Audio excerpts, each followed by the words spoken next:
Thank you so much, you guys. All right, welcome back, you guys. Today is round number 10 of the World Chess Championship. I scared you guys, sorry. I had my microphone a little bit lower, but since we don't have any guests today, I upped my microphone once again, so that's why it's loud. What time is it? It's currently 4:28 a.m. As Bacciarino says, Nepo wins the next 3 in a row. Copium. Yeah, I don't really feel it, I have to be honest. Thank you to the original Black Pepper for the 16 months. Appreciate it. Thank you so much. Is it possible for Jan to win the last 3? It is possible. But I would say it's pretty unlikely. Did I wake up to watch? Yes, you guys have been waking up at 4 a.m. every morning. It's been pretty painful. Today was the worst day for sure. I did not want to wake up when my alarm went off. I was like, I really wanted to sleep in. But you know, we are trying to cover the World Championship every game. So that's why so that's kind of why I did roll myself out of bed. I rolled myself out of bed. So all right, you guys, so we do have the World Chess Championship coming up in about 1 minute, I believe it is. So we will be covering it, and we're just waiting for the games to start, and we'll go from there.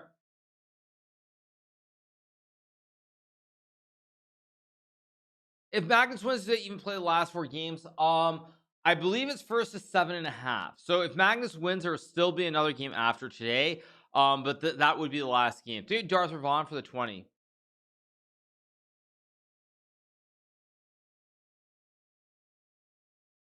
Thank you. Yeah, there was a tactical blunder. Thank you to Firebrand X for the 4 months. Thank you so much to Firebrand X. Appreciate it. Thank you so much. All right. So should we expect a pretty aggressive game from Jan? I don't know what we're gonna get today. Either Jan is completely given up, in which case I think we're gonna have a relatively quick draw, or Jan goes nuts and I guess tries. I don't really know what to make of it. That's what I would say. How was Tilted Tuesday? I think honestly I was just a little bit too tired. And it wasn't a great event. So that's just what I would say, broadly speaking. So all right, at any rate, we are waiting for moves. We do not have any moves yet. Thank you again to everybody who is tuning in. Hope you guys once again are having a fantastic morning, afternoon, evening, wherever you are. Maybe Grunfeld. Probably Grunfelds. There are too many ways to force a draw.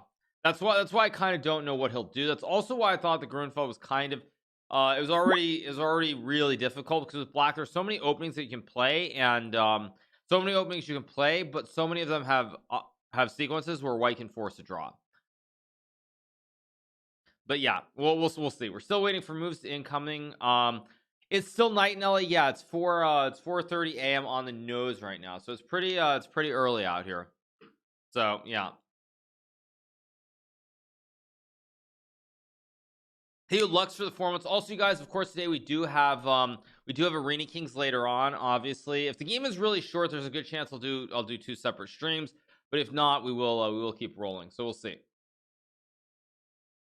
What do you think about the Grob opening for 1100? I don't think it's a good opening to play at 1100. If you're maybe master level, I can see it making some sense, but otherwise, in general, it just does not. It's just not what I would recommend. That's just broadly speaking what I would say. Did I eat breakfast? I just had a breakfast bar, you guys. I also picked up some fruit.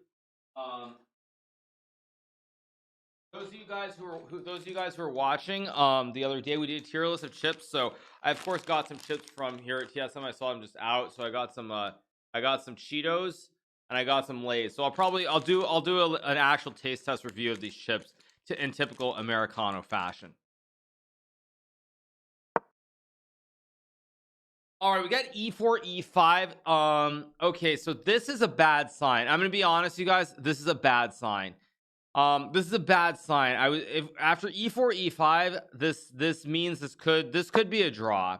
There's a good chance it's gonna be a draw. By the way, I think Jan at this point he's broken. He's gonna play Knight F6. I'm gonna be honest. I really hope that I need to just boot up for like a quick 30 to 1 hour stream, and I'm gonna have to like boot back, and I'm gonna have to do it. Yeah, I have a bad feeling this might just be a quick draw. I hope not, but I mean, it's hard for me to see Magnus going for broke. Already say a draw LMAO. I mean, I don't want to say it, but Jan's opening is kind of conceding that the match is over. I mean, I think after yesterday, Fabiano instantly says, "Wow, not a Sicilian." I think Nepo's broken. I mean, I said it, like, it's just the stress and everything that's going on. I mean, I understand it, obviously, and I think I think Magnus might actually think for like 5 minutes here and figure out like, what do I want to do? Do I really want to try that hard, or do I just want to draw and get like one game closer? Thank you, Dark Knight of Chess, for the 4 months. Thank you so much, Dark Knight of Chess. Appreciate it. Yeah, this is really conceding. This is. Thank you to Master of Hilarity for the 9 months. There are a couple of options for Magnus. And to think we were worried about having 14 draws only for it to turn to blow. I mean, it was game 6. Game 6 was the match. I mean, it was an 8-hour game. Magnus won it. That game broke Jan. That's just what I would say. Match under an hour. I don't know if it's going to be under an hour, but I have a feeling it's going to be a pretty short day. Thank you, Token 40K, for the 5 gifted subs. Thank you so much to Token K for the 5 gifted. It's appreciated. Thank you. So Nepo and Magnus is one of the most mismatched chess finals in terms of skill. I mean, I guess, you know, it's kind of fair. It's worth saying that I think you would say that basically Fabiano and Ding Liren are probably the solid 2 and 3 in the world. Now, both of them, for different reasons, had issues in the candidates. First of all, Fabiano struggled when they had to pause for COVID. They had to break because of COVID. And then Ding suffered because he had to go into quarantine before the event, and he was just not quite right going into the event. So I don't know about mismatch in terms of skill, but I think, yeah, it's a little bit there are different reasons, but probably there are players who are a little bit stronger. Thank you, Broken Atari, for the 8. But it's very clear that Jan is a very strong player, but mentally he is definitely weaker than Fabiano. Like, if we forget about the chess for a second, you just spoke about the stress and the pressure of playing the World Championship. It's very clear that Fabiano in particular, obviously Ding we're not sure about, but in terms of Jan, he's much weaker mentally. Come on, Magnus, play knight takes f7. I don't think we're going to see the Cochrane gambit here. I highly doubt it. He's going to play knight f3, but knight f7 would be a good meme, I think. But yeah, that game 6 really, I mean, that blew out his mental. That's it. So that's just what I would say. Yeah, I think you're trying to start some drama, Neutral Picks. I don't believe that Ben said that. If he did, somebody can show me a clip, but I'm not gonna like respond to something. I'm not gonna respond to comments like that in the future in general, because like I think people are trying to start drama. Yeah, I mean, I think you're trying to get me to say something to start drama, Nootropics. Is D4 C4 too high level for 1500? Maybe. Yeah, I mean, that's just very weird. That's very weird. Like, of course no one would know who I was, because 50 years ago I wasn't even born. So I don't even know what kind of drama you're trying to start. But I'm really not in the mood for it today. So plain and simple. Oh, it's in chess.com chat saying bad things. All right, well, okay. Adios. Okay, have fun, dude. Okay, Magnus plays knight t3. Also an attempt. This also is one way that you can force a draw with queen e2 and knight f4. Yeah, I think you're trying to start drama. Okay, so we're gonna get like queen e7, knight f4, and I think there's a forced draw here. Knight c6, knight d5, knight d4. I think there's some kind of forced draw. Knight f4, knight c6, knight d5, knight d4, and so forth. But yeah. So anyway, fatality indeed, you guys. I'm just not in the mood for it this morning. I'm not in the mood for it. Did I watch Grishchuk's reaction on Karyakin's look? No, I did not watch that.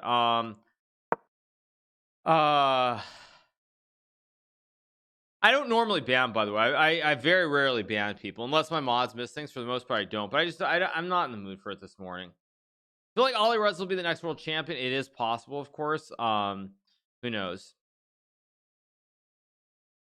Watching Jan blew out my mental too. I don't think so, but yeah, this game is going to be a draw. It's just a question of will it be a quick draw or a long draw. Thank you, Tyler Trash, for the 6 months. Thank you so much. This, by the way, was played in one of the later games of the World Championship between Magnus and Fabiano 3 years ago. It was knight c6, knight d5, knight d4 takes, I believe, and it goes on and on and on. So we'll see. Technically, Nepo could still draw today, but he would have to win for the next 4 games. That is correct. Yes, if there's a draw, I believe he has to win. No, he has to win 3 out of 4 still, because it's first to 7.5. Because it's best of 14. So Magnus still needs 1.5. So Magnus still needs 3 draws to get to the promised land. But as we know, he is. Dang, isn't it 4:30 for Hikaru? Yes, you guys, it's 4:30, but I'm a professional. I stream. It's a very serious job. Very nice financial rewards, obviously. I can't complain about that, but yeah, you do it for the fans. And you know, I of course it sucks. I probably sacrifice a good 15 hours of sleep over 2 weeks, but hey, whatever, it's worth it. It's all worth it at the end of the day. Magnus needs 1.5 points, so he needs 1.5 points. So professional, yes. I take it very seriously, you guys. So yeah, you can cap me all you want, but that's what I would say. World Championships every 2 years, but because of COVID, I believe was every 3 years.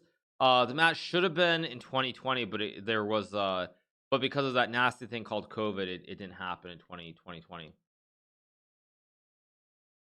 So yeah.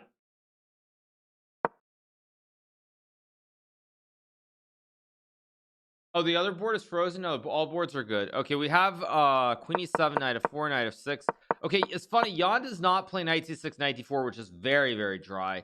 Goes knight f6 now. I mean, d4, knight c6, probably just c3.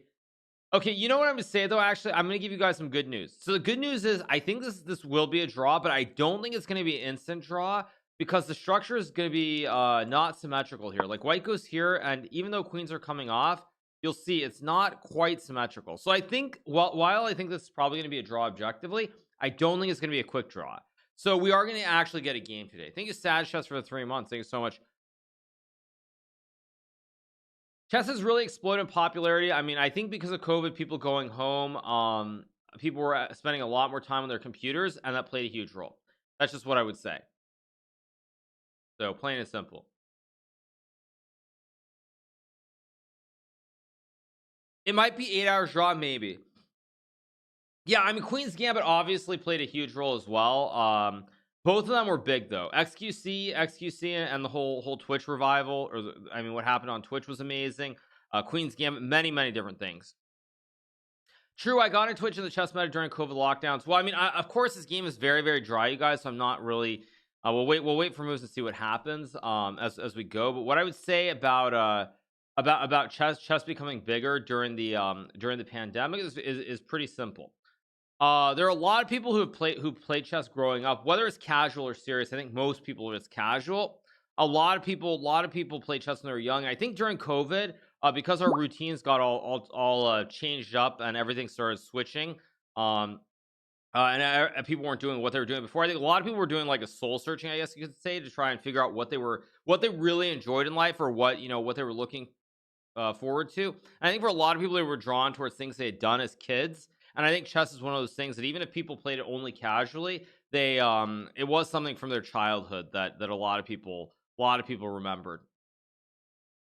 Why are the timers frozen? I will refresh both boards for that reason, and hopefully we have no issues. But anyway, yeah, so that's what I would say. I started watching chess after some Vita. Yeah, I mean, there are many different reasons, but I feel like at least in the US that's what it was. Would I prefer a long game? Yes, I would, because I don't want to do 2 streams today. So I would like this game to go for a while. And actually, I have to say that for Magnus, I like what he's doing. He's playing something where very little risk, very long game likely, and only an end game. So that's just what I would say. I remember having epic games with my granddad. Yeah, like I said, I think the thing that mainly happened is that a lot of people, not everyone of course, but I think a lot of people have played chess as kids. Like, it's just one of those board games that you play with like a parent or a grandparent, or one of those things that you just like. I mean, somebody gets you into it, and it might be very casual, but I think a lot of people during the pandemic were trying to figure out what was really important in life. My prediction for the wild card of the FIDE Grand Prix, I will talk about that later on, because there will be something that will make perfect sense, or there's going to be something that I say that's not really going to be really happy news. Let's put it that way. Did I get a haircut? No, I did not get a haircut yet. Drink every time Hikaru says. That's what I would say. I'll try not to say that then. I'll try not to say that the rest of today. So that is not what I would say. Anyhow, back to chess market up after the Pfizer news. Yeah, I mean, it's pretty nuts actually. I mean, the way the market rallied, it was that's like 6% in 2 days. I mean, it's crazy. Nvidia going from like 280 on Thursday to like 325 by today. Like, just nuts. Just an absolutely insane thing. Magnus touched the bishop. Now I didn't move, you won't believe. Yeah, good one. Try to start the drama. Magnus might as well have touched his king too, right? Touch the king. Yeah. So exactly. All right. At any rate, let's see what happens here. I think a Molotov for the 2 months. Magnus is thinking here. Not sure what he's thinking about. He really touched it. Yeah. Okay, you guys. Thank you. Yeah. Thank you. Yeah, he probably touched bishop and did a hand up maneuver. Yeah, someone has the clip. I will. Magnus touches something. Thank you so much to Code. Thank you, Code 96. Thank you, Volantines, for the 5 gifted subs. Thank you so much to Volantines. Appreciate it. Thank you so much, Volantines. Magnus baited people like touching multiple pieces on the board. Yeah, I mean, Magnus should just like, he should say adjust and then touch every piece because we don't hear the audio. He should just literally do that to debate everybody today. Yeah. Anyway, Nepo, let's see what happens. Did I see the Levon mini interview? No, I did not. Yeah. Magnus flipped the board over. Yep. Okay, so why is Magnus actually thinking here? I'm a little confused. Oh, maybe he's you know why he's thinking? I bet Magnus is trying to figure out, can he actually play bishop e3? Can he go bishop e3 or not is really the actual reason he's thinking here. That's why he's thinking is he's wondering, can I go bishop e3, knight c3 and castles and just play an aggressive position, or is c3 in the move? Like, I don't know, so I'm gonna check the computer. Oh, computer, by the way, does say bishop e3 is good for white, just to be clear. Okay, so I just turn on the lines to take a brief look, and yeah, computer actually says bishop e3 is like 0.5. That's why Magnus is thinking here, because it could be, and that's also why in this position the correct move is knight c6, knight d5, knight d4, takes, and then you can take, or you can play knight d5. As I said before, this has been played before. You could also just make this draw. There's this line with knight c8, knight c1, and this is very, very dry. But yeah, bishop e3 is interesting. Do I think Nepo can get one dub? Very unlikely. I mean, very unlikely. But my guess is Jan tries to make a draw today, and then maybe he takes one final glory shot in game 11. But yeah, knight c6 is inaccurate. Yeah, I mean, that's why Magnus is thinking. That's why Black's supposed to trade the queens right away. So yeah. So anyway, all right.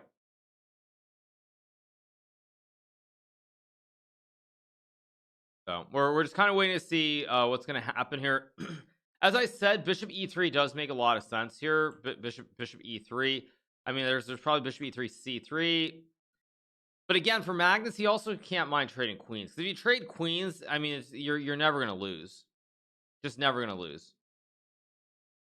Thank you to Dewaraj for the tier 1. Thank you so much, Dewaraj. Appreciate it. If Nepo comes back, I'm going to give 5,000 subs to the community. If he comes back. Another hasty decision. Well, I mean, at this point, Jan doesn't care. He doesn't even remotely care or literally care or care in any world. So I think that he's basically just moving. And I'm not going to have anything critical to say about Nepo in this game for sure. Yeah. Yeah. So, I mean, there's just no chance. No chance.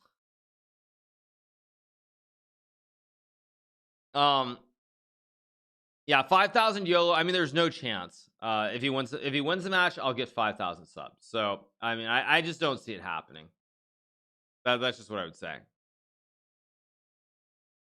Maybe it will happen. Would I make a quick draw? I mean, the thing is, it's a bad situation to be in no matter how you look at it. Like, I mean, on the one hand, you want to fight. On the other hand, you know, there's also this thing in the back of your mind, and I know it's crazy to say this because, of course, you never think about the spectators, but in the back of your mind, you also kind of don't want the match to end super early. Like, if you can make the match go to like game 12, it looks much more honorable than if the match ends at like after today or tomorrow. So there is something to that as well. Isn't 5,000 subs like 25,000? Yes, it is. It's a lot of money. That's why I'm saying there's no chance. No shot, bucko. Oh, the match can't end after today. True, but it could. Yeah, like if he loses today, it ends after tomorrow or out on Friday. So that's why, like, I would say that I mean, there is something to that as well. Could Magnus smell blood after yesterday? I mean, Magnus could smell blood after game 6, honestly. And it's just, yeah, it's just it's what it is. Do I DCA in stocks? I don't know what you mean by DCA. Do you mean dollar averaging or dollar cost averaging? I mean, it all depends. It all depends what it is. If I think something's just flat out undervalued, I'll just more or less outright buy as much as I want to. So that's what I'd say. Thank you to Wessel TV for the 2 months. Thanks so much for Wessel TV. Appreciate it. Thank you. So, did I put money on Magnus? No. I saw. I think was it bet win or B win. I think I saw some betting possible there on the match. I didn't really see much betting online, and again, I think that's a good thing because what I said before is one of the reasons I'm very skeptical about gambling in chess. I know there's some sites like Unibet and others. I know there's a gambling site that sponsors Magnus even. I'm very skeptical of it because problem is the amount of money they can trade on the players versus the prize fund can be significantly more. And when the derivatives are like be trading for more than the actual underlying value of that commodity or whatever is the underlying, then it becomes a very weird situation where bad things can happen. Is what I would say. All right, I just said it right there. That's one shot.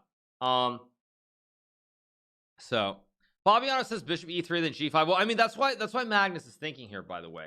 And I wanted to add something about Fabiano, by the way, because I saw some comments. People were saying, well, you know, the difference between Fabiano and Hikaru. I mean, Fabiano, like, he understands all these positions, like, he has all this theoretical knowledge. Hikaru doesn't even know what he's talking about. I've seen quite a few of those comments. And what I would say about those comments is there are a couple things. First of all, one big thing is your repertoire in terms of what the openings that you actively play and study are. And Fabiano, for example, is Petrov. He's played the Petrov as black a lot. So when you play an opening, for example, as black here, like the Petrov, you have to look at all the possibilities for white.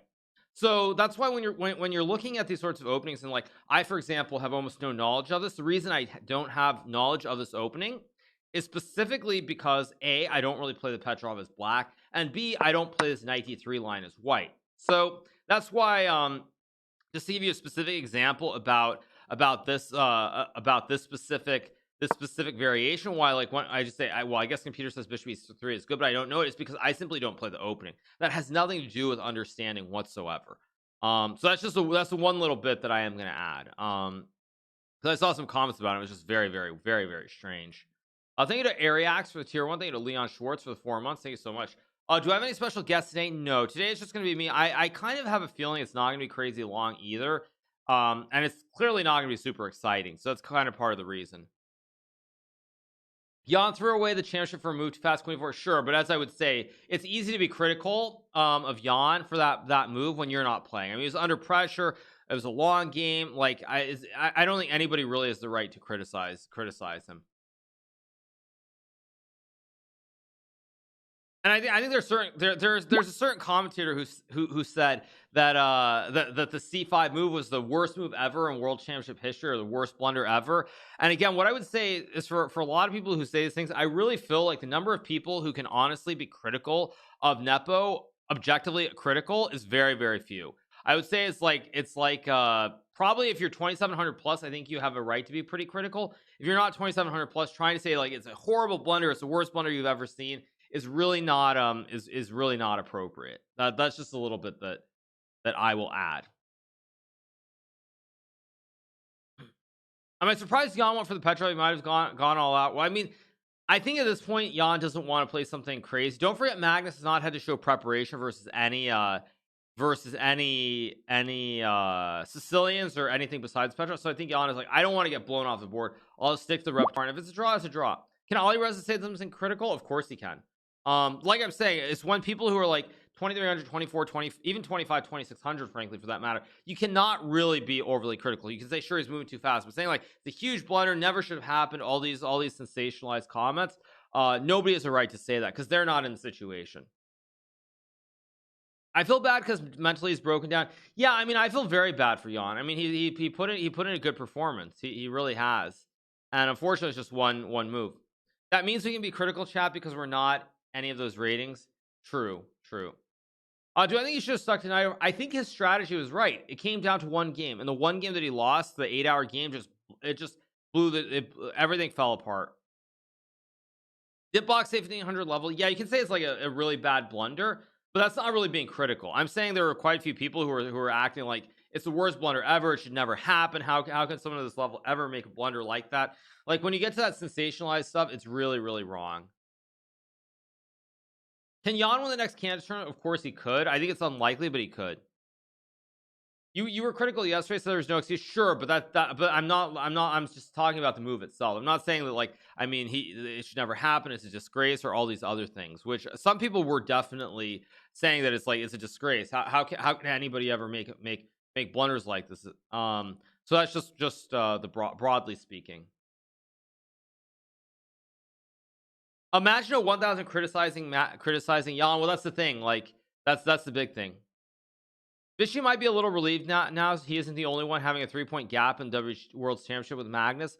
Yeah, but I doubt Vishy thinks about that. Maybe I'll send Vishy well, I guess he's doing commentary, so I can't send him a WhatsApp, but yeah, I guess I could ask Vishy and be like, yo Vishy, how do you feel now that my chat's asked me, how do you feel now that you're not the only person who lost by 3 games?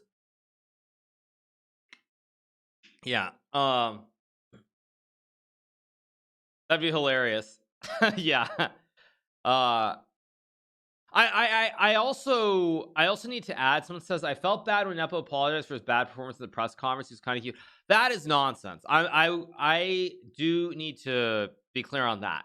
It is nonsense. It is complete nonsense that people are saying Jan needs to apologize. Like, oh man, like he played a bad game. Like, yes, he's had a bad match. Game six tilted him, and the way that people are just trying to get him to apologize or say like, how did you play today? Like, I mean, it's pretty clear how he played today. He made a blunder yesterday. He lost the game, big deal. So I get annoyed by that. I get annoyed when it feels like they're trying to debate him into losing his cool and saying something bad. If Nepo wins this, how did the ratings change? Nepo, it's a 10 points total swing. So if Nepo wins a game, he gets 6 points. If Magnus wins a game, he gets 4 points. Or no, sorry. If Nepo wins, he gets 5. Magnus gets 4, and if it's a draw, Nepo gains 1 and Magnus loses 1, I believe. Am I surprised Nepo is staying at the table at the moment? Not really. I actually kind of wonder if his team didn't tell him try to just sit at the board. Thank you to Jordy Jord for the 16 months as well. Thank you to Jordy Jord, appreciate it. All right, still waiting on a move from Magnus. So Magnus has been thinking for 20 moves here. 20 moves. Ben Feingold said chess.com stream would be better without Danny and Robert in it with less ads. Rofel. Wow. Wowzers. Wowzers. I think I have to say all 3 of them have been doing a great job. Fabiano, Robert, and Danny are doing a good job of commentary, in my opinion. One thing I will need to add is that I believe chess.com, because they have a lot of sponsors like Coinbase and others, I believe they have to run 6 minutes of ads every hour. They have to run a ton of ads. That's how it works when you have a bunch of sponsors. So I'm not really leaking anything by saying that, but they have to run something like 6 minutes of ads every single hour for the sponsors.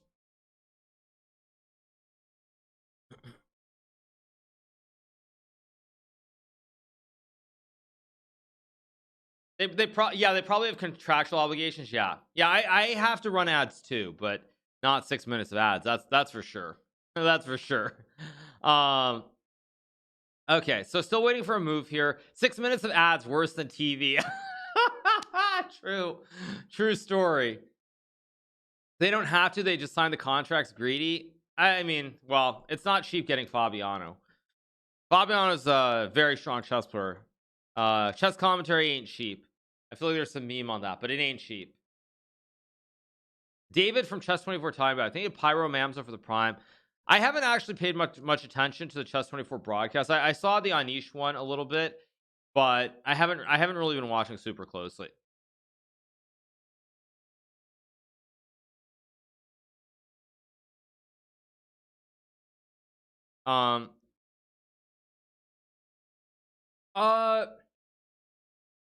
Yeah, I mean, I think Magnus was trying to debate, does he really want to go for broker, or does he just want to be solid? And he chooses to just be solid here. And I like his decision to be solid. He could have played bishop e3, but then it kind of maybe g5, maybe bishop g7, knight g4. I mean, Magnus is up by 3 in the match. He doesn't need to go crazy here. So I think c3 is the pragmatic decision. Again, yes, he could have played bishop e3, but after bishop e3, g5, knight e3, I mean, like h6, bishop g7, knight g4, castles f5. A computer might say it's good for white, but why do you want to go into this at all? There's no need. You're up by 3 points. Very stable middle game. Queen's coming off the board. It should be a draw.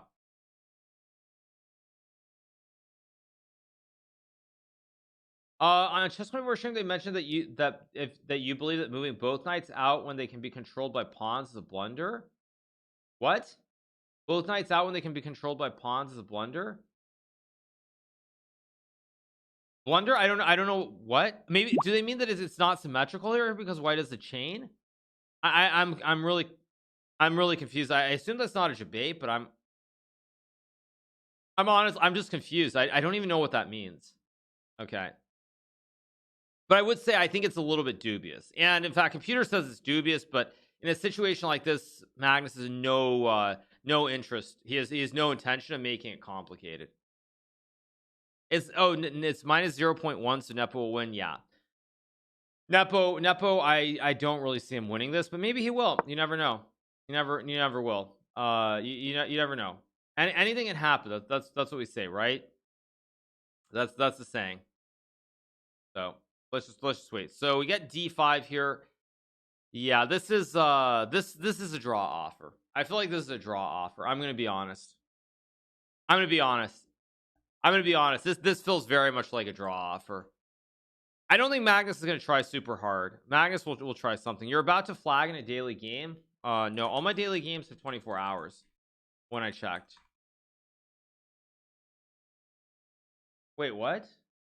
I looked last night and all my games had 24 hours. That's bizarre. That's crazy. One second.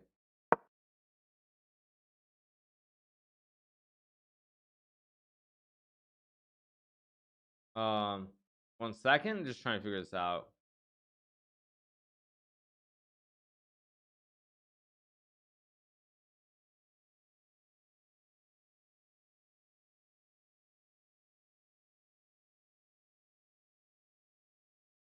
Good chance for Nepo. Yeah. Okay, let's see. I think I'll just go here. I'm actually not gonna. I'm not going to forfeit any of these games. So I am very confused. I think there's a glitch with it because last night it said 20. It said 24 hours last night, but okay.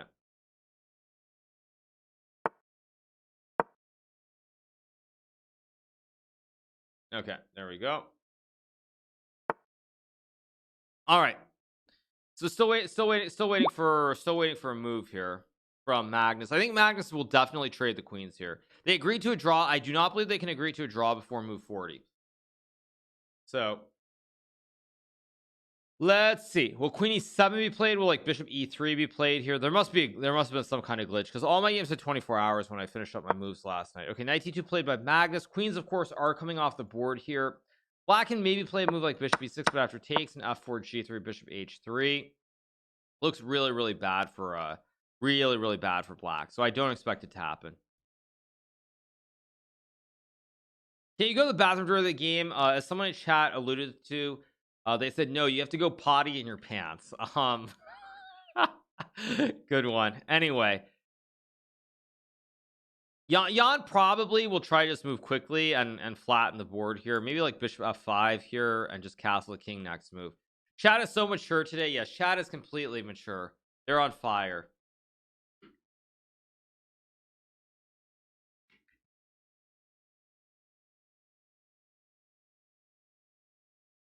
So, all right, waiting for a move. There's bishop f5, queen e2. I don't really see any other moves that make sense. Bishop f5 and queen e2 seem like the two obvious moves to me. Nepo giving up Petrov, not a challenge. Yeah, the Petrov is not a try to win. I think Jan's idea is make a draw today and then try to play a good game with white in round number 11.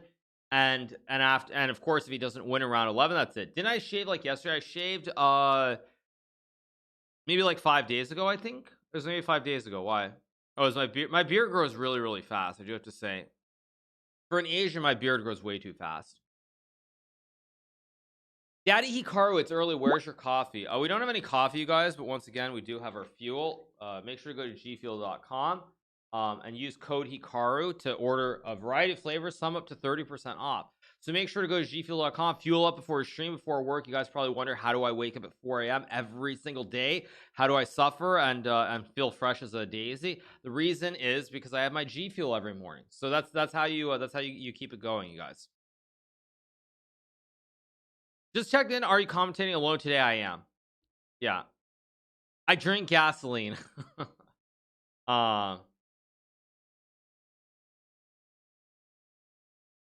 Will Wesley be on stream? At this point, I don't really intend. I mean, I might have Benjamin back, but I don't really intend to invite guests because the match is pretty much over. So I don't think it's going to be very exciting.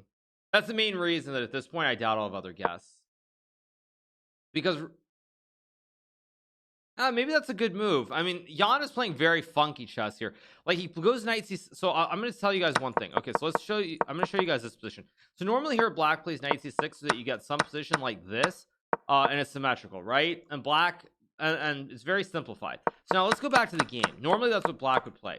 So Jan plays knight f6, and now he does this, and it's almost like Jan's idea is still to play c6 and knight e6. So he still wants to get the same position, but he's put the knight on. He's gonna put the knight on e6, which is kind of, I mean, it's completely fine, but it's kind of weird.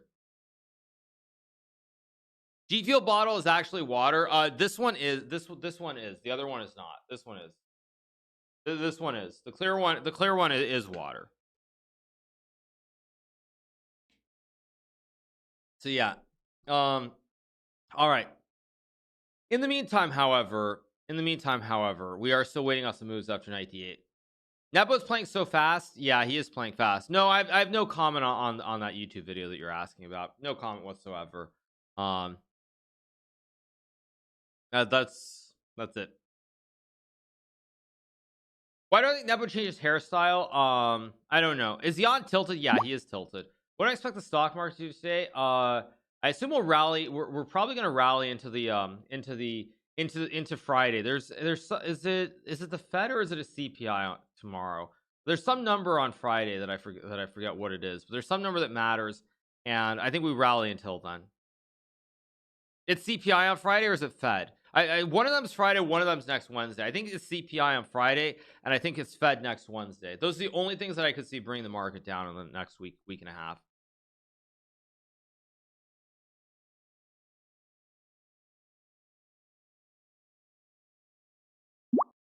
All right. In the meantime, waiting for a move from Magnus here. He's used a lot of time so far. I mean, it's kind of a little bit surprising, but I think Magnus is trying to see if there's some way he can keep the game complicated, or whether he wants to just blitz out like 15 moves and make the draw.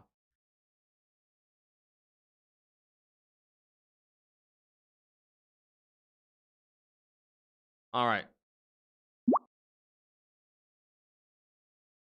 Did leaving the table after every move affect Jan in his game? I don't think it was a good thing. That's what I would say. I don't think it was a good thing.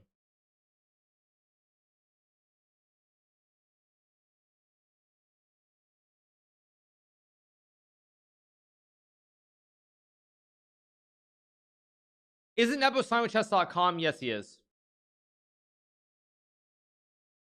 Put a move counter on move number 9. Do I think the world championship is staged after Jan's blunder yesterday? No, I don't. I don't.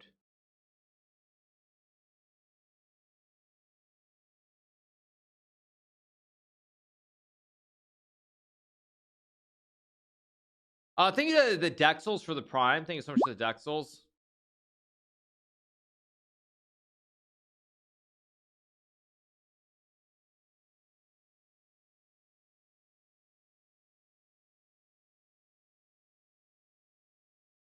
Do I think Nepo's going to blunder again in this game? I think this is going to be a draw.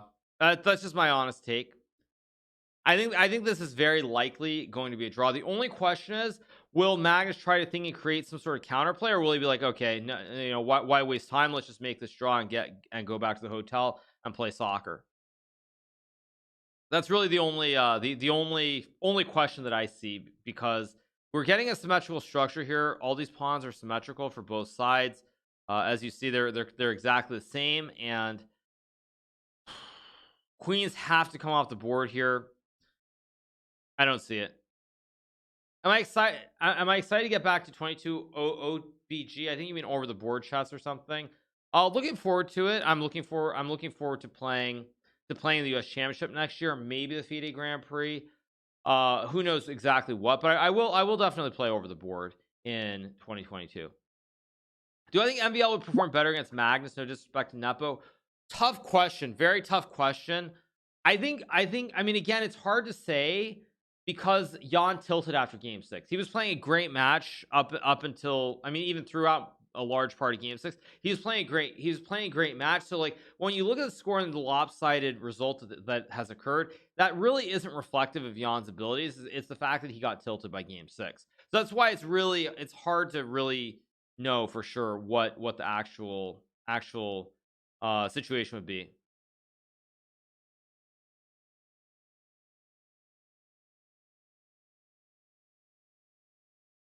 Do I think Jan Christos Duda will still be world champion? I don't know. Hard to judge. Am I going to the World Rapid and Blitz? Yes, I do intend to play there. I have to print out a form and go get some passport pictures for the visa, but I do intend to play there. That is my plan.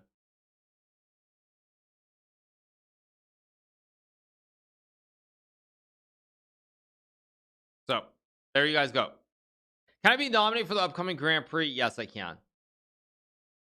Have I been to Kazakhstan? No, I haven't. I've been to Uzbekistan, but never Kazakhstan. I've also, of course, never been to Afghanistan either, or Turkmenistan, or any of the stands. So, is the TSM org where you're at, or like is where you at a house, like a house, or like a warehouse? It's kind of like a. I mean, warehouse is the wrong word because it's not big enough to be like a warehouse, kind of like a warehouse, but it's like it's not a home like field, that's for sure. Why am I not on the 2700 classical list? I'm not on that list because I haven't played a classical game of chess in 2 years, but I will, of course, be playing classical chess in 2022, and so when I play in 2022, my rating will show up again.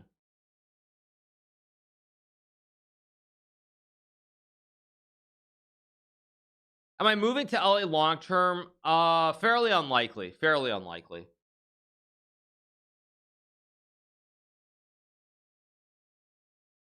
I mean, I'm probably gonna go back to Florida at some point if I'm being completely honest, but we'll see. Have I met Leffen? No, Leffen was here the other day when I was playing on Niche, and again after that match and the quick stream, I really just wanted to go home, so I didn't have a I didn't have a lot of time. But I'm hopeful that I'll see him here at the facility. I saw Smash and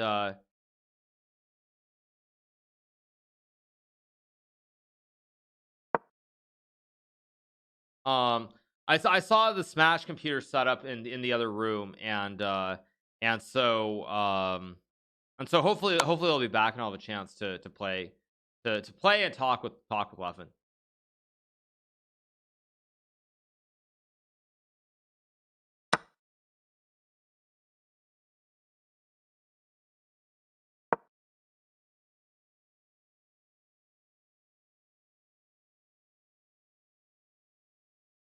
World Rapid and Blitz is canceled? No, it's not. Wait, World Blitz and Rapid is not canceled, is it? No, you better be debating me. You better be debating me. You better be debating me. If you're not debating me, I'm gonna break something. That better be a debate. Okay, it is a debate. Okay, yeah. No, he's getting timed out for 99.99. Sorry. Sorry, Frodo. You're sitting out for 20 minutes. Sorry, you can go sit in the corner for 20 minutes. That's not right, dude. I'm not banning, but that's not right, dude. That's not right. That's not right, man. No, I'm not actually mad. It's just like the reason that I'm timing him out for like 20 minutes. I'll tell you why. The reason I'm timing out for 20 minutes is because, like, with the way, with every turn that I've wanted to play in the last like year, something has magically gone wrong. Like, initially I wanted to play I wanted to play the I want to play the US Championship. Then there was the Grand Swiss, like literally right after it. So I'm like, okay, I'm not gonna play the US Championship. I'll play the Grand Swiss. Then of course Latvia gets a ton of COVID cases. I don't end up playing there. And so, like, I half expect something to magically go wrong. So that's why I have to time you out, dude. All right, so we have more moves here. We have knight d8, knight f3, queen e2, bishop e2, bishop d6 is played here.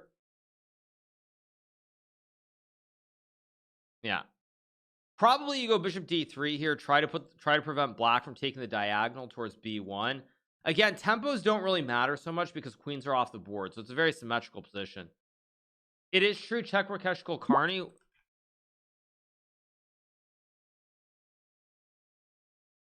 Wait, I mean, that's actually legit. Oh my god, no. What? No, what? Oh no, oh fudge me. Oh my god, fudge me. Oh shit. Oh, you gotta be kidding me.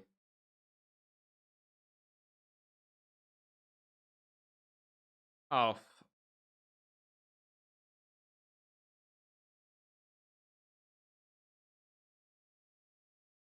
I can't untime him out.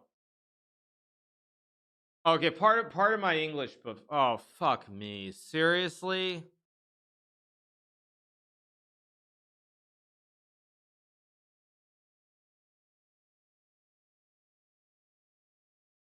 Oh my god.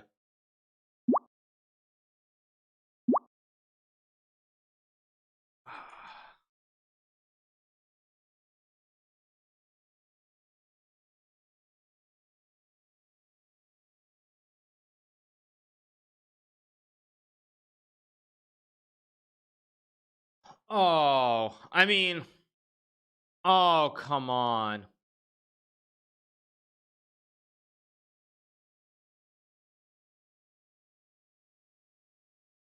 No, I'm sorry. I'm really. What is this? Like, what the heck is this? Like, pardon me my English for a second, but what the heck is this? Any tournament that I want to play magically gets canceled, or there's like COVID. Like, are you kidding me? Are you seriously kidding me?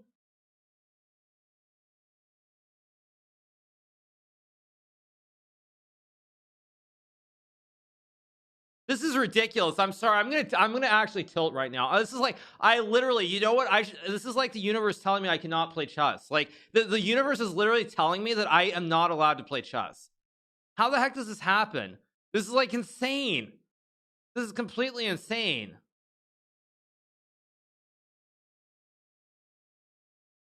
And also, the reason I know it's not a joke, you guys, is because Rakesh Kulkarni is part of Chess Base India, and he's in Dubai right now at the World Championship, so he's definitely heard this from FIDE officials. 100%, he's heard this. 100%. No, I mean, he's in Dubai. There's just like no chance. If he was just reporting for chess.com in India, maybe. But he's in Dubai. There's no way that he's just posting this randomly. There's no way. I don't know if I can untime out the dude. Can I untime out Frodo or not? I don't know if I can. No, I mean, there's no way that you don't do a tweet like that as a debate.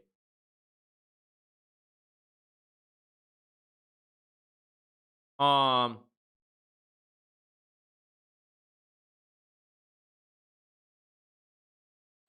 you can do unban. Okay, what was his username? What was his username, you guys? Frodo what? What was his username? Someone in chat won't tell me. It was Frodo something.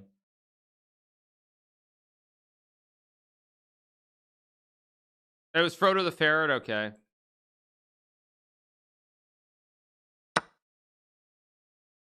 I really I mean, there's no way this is a debate. I mean, but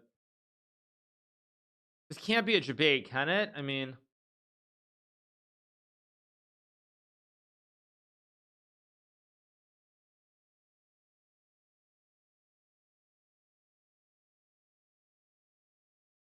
I mean,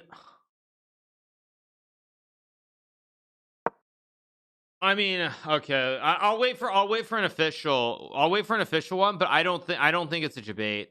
I don't think it's a debate because he could be pranking.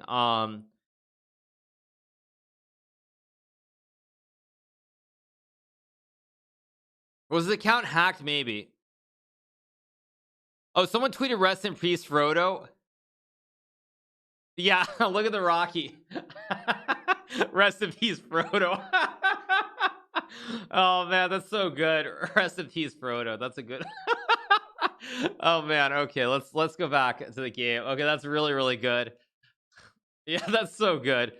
It could be April Fool's. The only thing that makes me think it could be is because it says breaking and it says if there are two exclams, but I really hope that it's not. I hope that it's not a debate. I mean, it's not I mean, like, not to gatekeep gatekeep joking, but if that's like a debate, like an actual joke or a troll, it's not the place or time for that. It's not the place or time. That's what I would say. It's definitely not the place or time.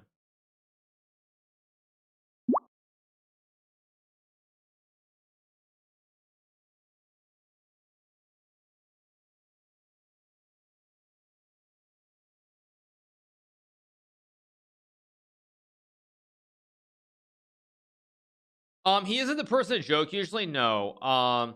Thank you to Axie, thank you to Shadok for the good stuff, thank you to Hellburn for the 3 months. I mean, I really hope that it's not canceled. If it's canceled, like, I mean, I give up. I don't think I'm ever gonna play chess again, honestly. Like that'll be like a third debate. Again, third debate.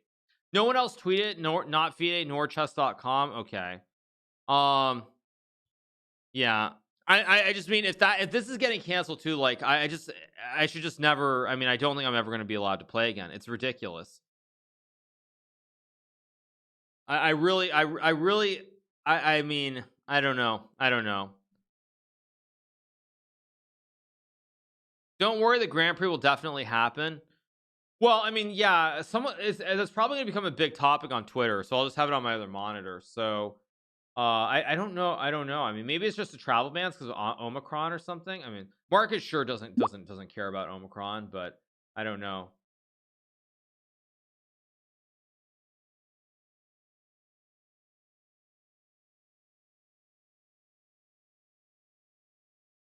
The official site is still up. Yeah, of course the official site is still up. But yeah, Anish replied. I mean, I don't see any other tweets. Yeah, I don't know. I mean, I so yes, who knows? Who knows? All right. Let's go back to the game. So Rookie 1 is played here. Okay, very dry game. Very dry. I do expect there to be questions about this in the press conference though. If this is just like a quick boring draw, I do expect there to be some kind of question. Karyakin tweeted about it. What did Karyakin tweet?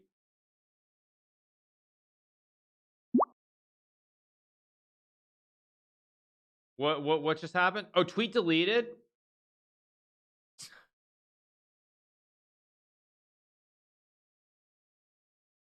Tweet was deleted. Okay. So it was a bad joke. Ban Frodo again. Yeah, now I've banned Frodo again. No, I won't ban Frodo, but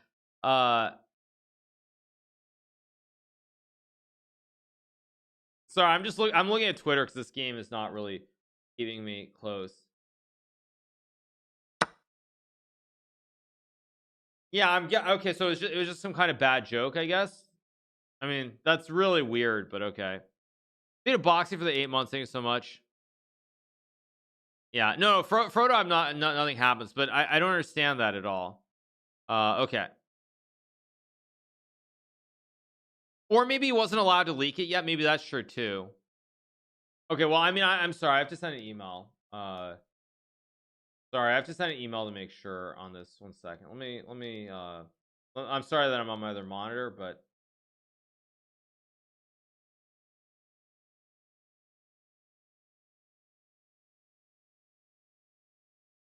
1 second.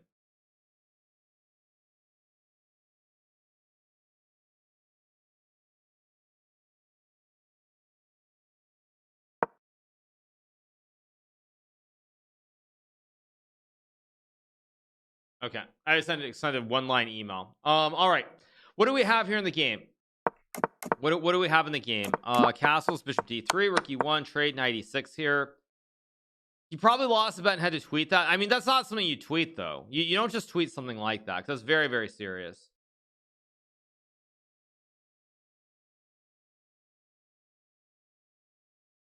Yeah, I mean, I will I be mad if he's joking? It's just a very weird joke to make. Like, it's just a very, very weird joke to make when there are people who are, when they're it's a very weird joke to make when there are like probably hundreds of people who are trying to like sign up and register and get visas in order and things. So that's why it's really, really weird if it is a joke.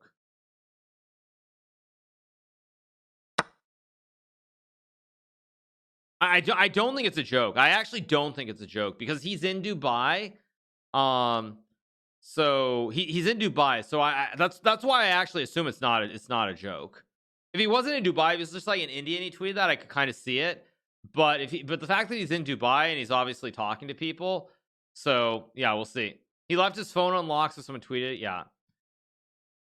Yeah, who knows? But why would he be the one to break the news? Because I could have seen some colloquial. There could have been some off the cuff conversation he had in Dubai with someone at FIDE, and they said, we're gonna be announcing a cancellation or postponement, and then he just jumped the gun and tweeted it before it's out there. By the way, this is really, really dry. Just knight g2, bishop f4. We're headed for a draw pretty quickly.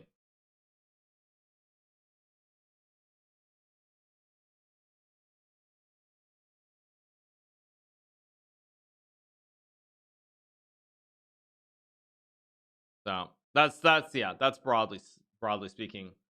Who knows? Just got here. Who tweeted what? There was a tweet by Rakesh Kulkarni from Chess-Based Indie. He tweeted that the World Blitz and Rapid Chess Championship was being canceled. Now, what I don't know if that was a joke or what was going on, but that is what happened. Yeah.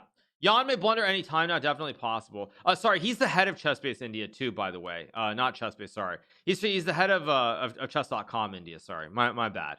So we'll see. Yeah, I have to run some ads. I forgot to run ads earlier, so it's what it is. Apologies, but we do have to run ads. I sent an email off. I mean, there's gonna be some huge thread, I assume. It's very I assume FIDE is gonna put out a tweet very soon. Can I ask him? Surely he will reply. I don't know. Anyway, back to the game. Let's focus on the game. There's knight g2, bishop f4. White can maybe argue for a small advantage because he's got a better op here on d3. The op is really good. Targets the pawns on h7. Targets. It's kind of like a nice wooden shield, whereas this bishop is aiming at a pawn. And white can maybe get a knight here where he puts pressure in the center towards e6 and d5 with knight g2 and bishop f4. So I think that maybe small edge for white, but objectively it should be a draw. Can I repeat afterwards? Sure.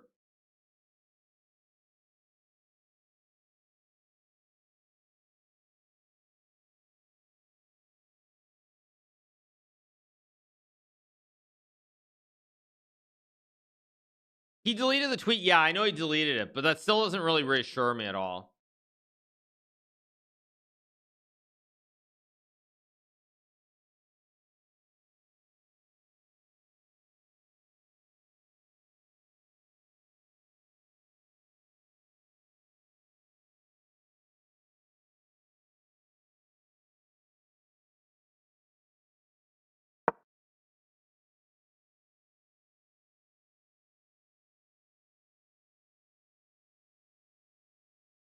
All right.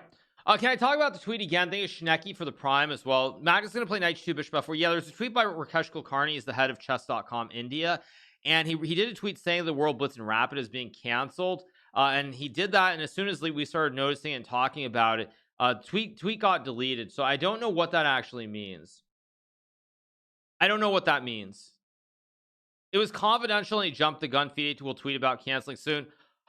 I mean, if FIDE tweets about canceling soon, like I said, I mean, I don't even know if I'm gonna even bother trying to play a tournament, because that just means that every tournament I try to play gets canceled. Like I'm just like, it's all my fault. I mean, if I try to play a tournament, no chance. Debated, I don't know. I mean, the thing is, the reason that I don't think it's a debate is because it's just it would be very weird. It would be very weird to do that.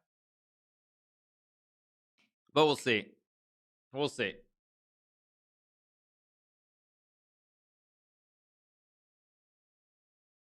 Actually, you know what? I'm gonna do a tweet at him just to find out. Okay, you know what?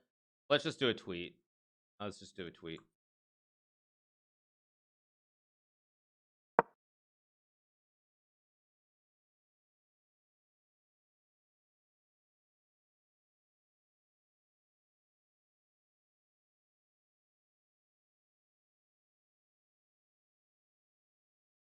I was gonna ask him a question in an actual tweet, so just give me a second.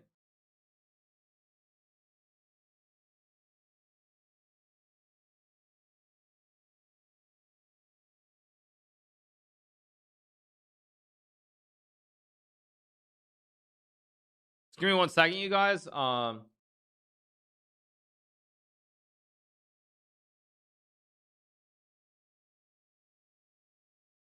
Okay, I just did a tweet. Rosen, please. Nah. Maybe he lost a bet or something. that I mean, that is really bad taste. That's just really bad taste. I'm gonna say, like, to try and debate the whole chess world like that is just really bad taste. Okay, so bishop f4 here, maybe. I think bishop f4 must be the right move. Must be the right move. He will reply for sure. No guarantees that he will. I mean, I honestly have no idea, but I would hope that he does.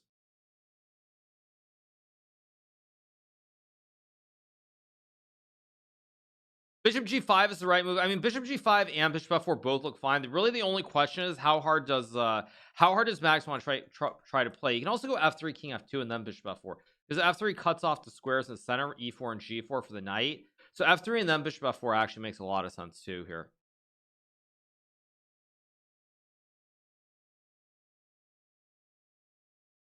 Rakesh was 2 board from the World Championships, just took a detour. Yeah.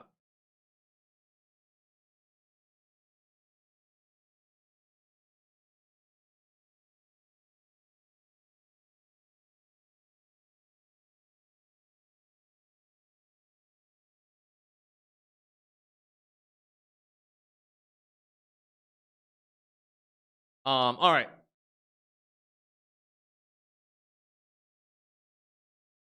So, all right. Anyway, you guys, I just put out a tweet, which is pretty funny. So, would I ever become to Singapore? Sure. Sorry for being so off topic, you guys, but I just put this tweet out. I'm gonna show you the tweet. So I just put this tweet out. And let's see. The replies are really good. We stand Frodo. Context: Frodo deserves to know. Welcome back, Frodo. Free Frodo. Justice for Frodo. Rest in peace, Frodo. Debated. Frodo wants a reason. So good. So good. So good. Yeah, so good. People are gonna be confused. Yeah, exactly. They're gonna be really confused. Whose position would I take? I would take Magnus's position. I mean, I think it's a very small edge, nothing special, but maybe it's a small edge. You can go like king f2, bishop f4, fight for something extremely small and maybe take an advantage. What's my record against Nepo? I actually don't know. My record against Nepo, I lost him in St. Louis in 2017. I beat him in Tata Steel the year that I won, 2011. I think my record maybe is even. I don't know. I want to say it's even. I don't think I've actually had that many decisive games against Jan. The more I think about it, I think it's like 1-1 with quite a few jokes. All right, so f3 cuts the knight. You have king f2. You have bishop f4 here. Again, I really do like I like Magnus's position, but again, with the symmetry here on both sides of pawns, it feels very drawish. Oh, it's 9-5 my favorite. Wait, that includes rapid. That includes rapid and blitz. No, I've beaten you on 3-2 as 5 draws. Yeah, that includes rapid and blitz. Okay. Yeah. Who's the most annoying body language amongst chess players? I don't really dislike anyone's body language. I think at times I can find Levon to be a little bit annoying, but I think overall I don't have any issue. I don't have any issue. I would say, yeah, probably if you made me pick somebody whose body language annoys me, it would probably be Levon. So we forget how strong we forget how strong how strong I am in classical. I mean, I used to play classical once upon a time.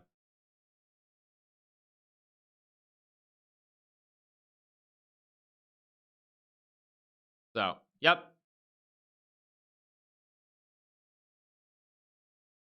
Also, you guys, Fabiano. I mean, Fabiano also is very annoying too. He annoys me with his annoyance about me. So, yeah, I find Fabiano very annoying as well. Thank you to Ashen Folk for the 6 months. Thank you so much to Ashen Folk. Appreciate it. Yeah. Okay, you guys, stop trying to debate me with some Twitch channel. Seriously, stop it. Um. Okay. So here, uh no, of course I'm making a joke, obviously, about Fabiano. No, I mean, Fabiano is actually one of the most like stoic guys you'll ever see in chess. He doesn't really have much in the way of expressions, except you can sort of tell on his face when he's doing poorly or he's losing. Sometimes his face gets red, but that's really the only thing that he does. He doesn't do anything else. Anything else really. He's very, very chill. Thank you to Fitzbrand for the prime. Thank you so much to Fitzbrand. Appreciate it. Yeah, I don't know. Probably there's some Twitch channel, something bad is happening. I mean, but I don't know why you guys are telling me about that. I just hope that whoever it is gets help. That's all I'm gonna say.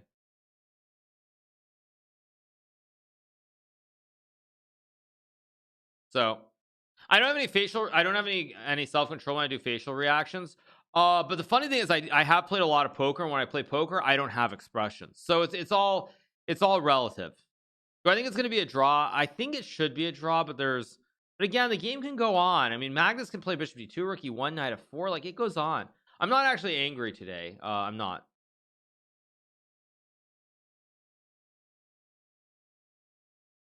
Do I think Giannis has a chance to win the world championship? No, I don't. That's the simple answer. All right, so back to the game. King F2 is coming in here. The pawn guards E4 and G4. I have to be honest. You know what I think? I think there's a good chance Magnus might win this game, but it's going to go for a long time. I have a feeling that that Magnus might win with some King F2, some Knight F4, some slow grind here. Slowly push on the queen side. I don't think it's going to be as quick as everyone assumes. Thank you, Socrates Nuts, for the 18. Thank you so much. Appreciate it. I'm not in the best mood. Oh, I'm in a very good mood. I mean, I guess I'm in as good a mood as I can be after seeing that tweet. 'Cause that tweet really not upset me, but it makes me feel not so good. Because I mean, there's totally a chance that the tournament could be getting canceled. Totally a chance that it could be getting canceled. What is the tweet? There was a tweet saying the World Blitz and Rapid was being canceled, and no one has actually. The thing that actually concerns me about that is that I haven't gotten a reply. Like, I haven't gotten a reply. He took it down. Like, I feel like if it was a debate, I feel like FIDE would have already put out a tweet. That's what actually worries me even more, is that FIDE would have just instantly put out a tweet saying no, it's happening, and FIDE didn't do that. So that's why I'm kind of a little bit worried that it actually is true news, and it's just he leaked it before he was supposed to. Yeah.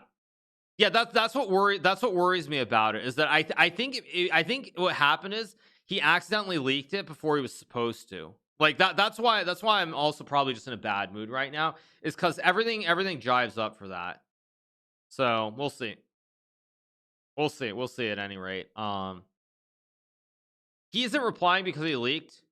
Yeah, I mean, I would say, I'll tell you what happened. He probably had some conversation with someone within FIDE in Dubai, and they were like, you know, it's probably being canceled. They forgot to say, well, don't say anything, and they tweeted, and then they're like, no, don't do it. We'll announce it when the time is right. So how would he know? Because he's in Dubai, and again, when you're at a chess tournament, everyone talks to each other, and so everyone has conversations. It probably was told, but they forgot to say, don't tweet it, obviously.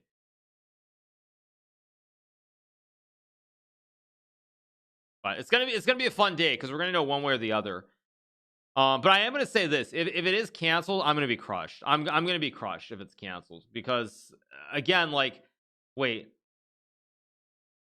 So yeah, okay, all right.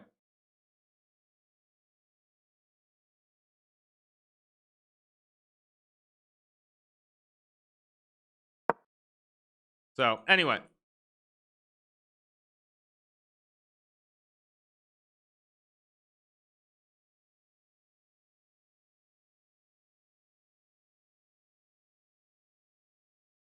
all right. At any rate, we keep going. Thank you to EXville for the prime. Thank you so much to EXville. Appreciate it. Thank you. All right. So knight to h5 played by Jan. I don't know what knight h5 is. Maybe king f2 and bishop g5 or bishop h6 here, and we keep going forward. We have enough tilting things this December. Yeah, I know, totally.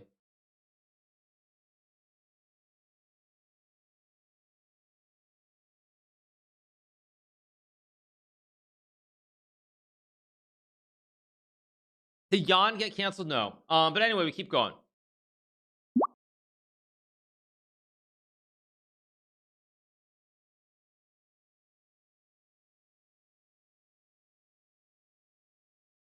Do I think Magnus is the best chess player of all time? Thank you to Legros for the 2 months. Thank you so much to Legros.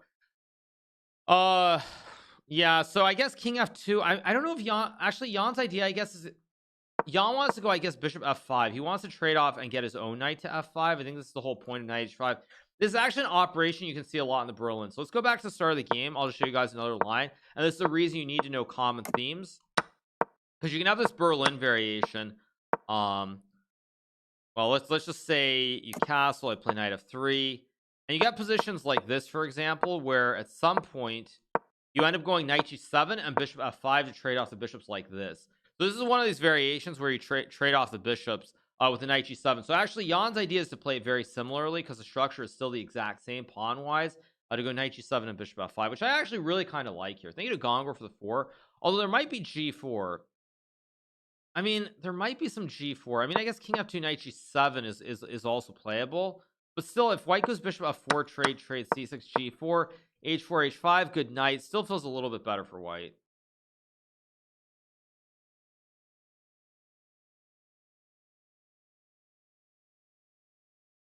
I still have good composure. Good to see. What do you mean good composure? Oh, I'm very objective. A lot of people like to think that I'm not objective at all. Yeah, a lot of people like to think I'm not objective, but I saw some comments on my YouTube videos, and it's true. I feel like out of everybody, I've probably been generally the most respectful to Jan. So no, I'm very fair. Do I think Jan has a chance to win 3 matches? Maybe. I look great today. I feel great. I feel amazing, you guys. I feel amazing, or I felt amazing until Frodo tried to ruin my day. But at any rate, we keep going on. How much did I sleep? I got about 5 hours of sleep last night. Didn't get a lot of sleep. So all right.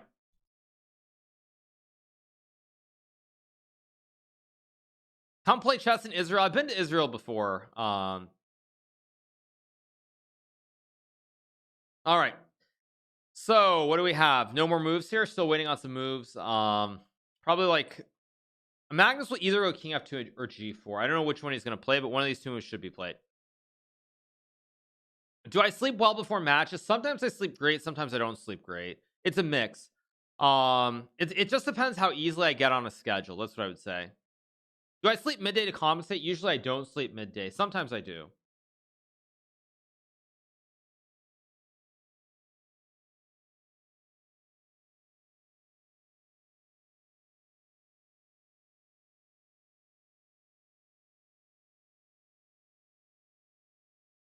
Thank you to Sahino for the 3 gifted subs. Thank you so much to Sahino.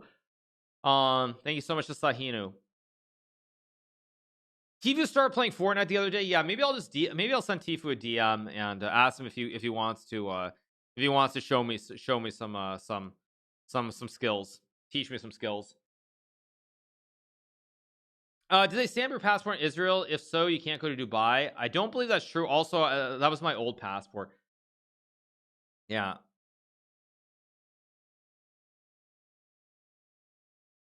Anyway, I do plan on playing Fortnite, though. I will say that. I plan on playing Fortnite. What's up, man? Came to check in. It's been a while. Looking good. Thank you so much. Yeah. Why move back to Florida, though? I mean, well, obviously taxes plays a role, but beyond taxes, The weather has been kind of nasty here. It's been like cold, it's been damp. It hasn't been wonderful. There's also a lot of chess stuff going on in Florida as well. Additionally, I might want to do a meetup in Florida. A lot of my mods are in Florida as well, so there's a lot of reasons. So that's just what I would say, broadly speaking.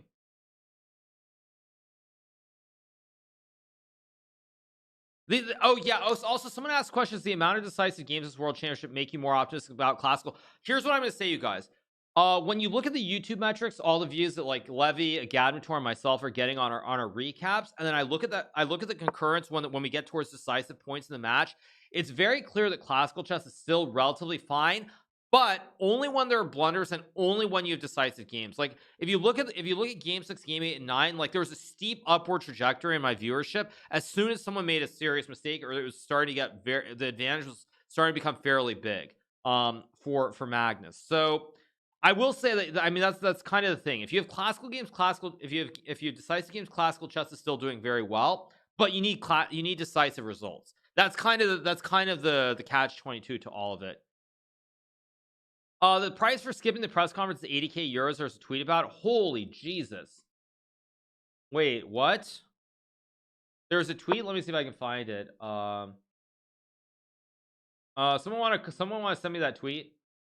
That's a lot of coin. That's a lot of coin. That's like 2 years salary in most countries. That's insane. Wow. It's 10% of prize money. I actually, 10% of prize money does sound possible. Yeah, that's a lot of coin. Thank you to AAANA for the prime. Thank you so much. That's not chump change, by the way. I'll say this, like for Jan, the amount of money he's making off this match is probably close. That might be more money than he's made in his entire chess career. It's probably quite close, actually. Just to give you an example of how big a world championship match is for a player. So, yep, yeah. So then if you think about it that way, 80k is a lot of money. It's a lot of money, you guys. Okay. 800k for world number 4 worlds. The world championship. World championship has the biggest prize fund by a country mile. No other tournament you play in has a prize fund anywhere near that. Even the Grand Chess Tour, if you win the Grand Chess Tour, the overall Grand Chess Tour, first prize for that is 120k.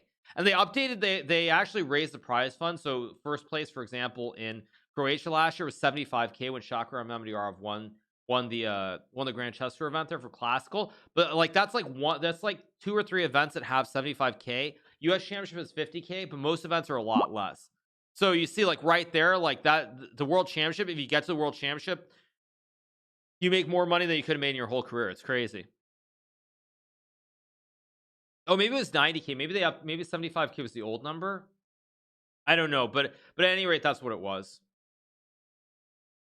Tata Steel prize money. Tata Steel, unfortunately, does not have great prize money. They haven't had great prize money for a long time. Normally, it's in the appearance fee. So a couple players like Fabiano and Magnus get maybe like Magnus probably gets like 50,000 plus appearance fee. I want to say Fabiano, I don't know, maybe like 20 or 25, something like that. But first prize maybe like 5 to 10,000 euros. So it's quite different. And that tournament also, unfortunately, doesn't have the same funding as it did before. I think because after the Dutch Steel Group was bought out and it became Tata Steel, I think it's not quite the same. This was the tweet. What's the tweet? 5,000 or 10% of prize money. Okay.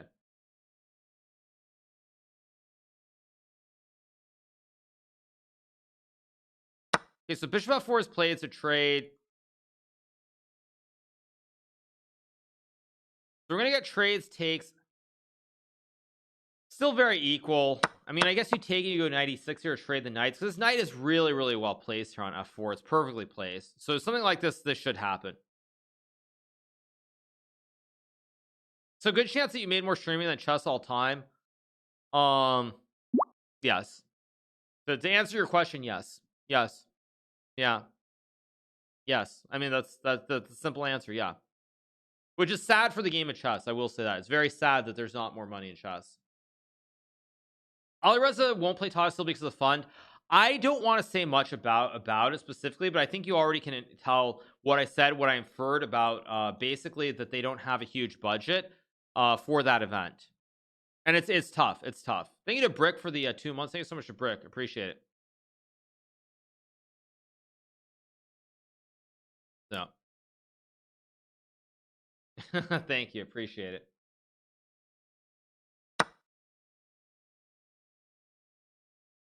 So we have trades. Probably Bishop D7 96 makes sense. I don't really see much else here that makes maybe actually maybe Black can go G5 and H5 H3 F5. Try to simply open up the actually this makes a lot more sense. I like G5 F5 H5 here. If he does that, I think Jan will probably draw this pretty quickly. If he finds G5, I think we have a quick draw. If he doesn't find G5 and Magnus gets H4, I think we're still in for a fairly long game. Have I ever thought about playing League of Legends? I have, but it's not my kind of game. Just I'm not. Also, I don't like team games. Honestly, I don't like the excuses and all the other nonsense that goes from playing team games. Like when I win, I want all the credit, all the glory. Nobody else deserves it. And when I lose, I want all the blame as well. So yeah, I mean, it's like League and Valorant. Those games they don't excite me for that reason. I want all the glory. Nobody else deserves any glory. Anyway, not a team player. Oh shoot, he finds G5. Uh-oh, he does find G5 here. Uh-oh, this is not a good start. This is really not good. I think this might just be a draw now, because knight G2 F5 or H5 is coming, and feels like we're gonna get a draw relatively soon. That's my guess. Is Magnus Carlsen allowed to play in the Grand Prix? No, he's not. He's not allowed to.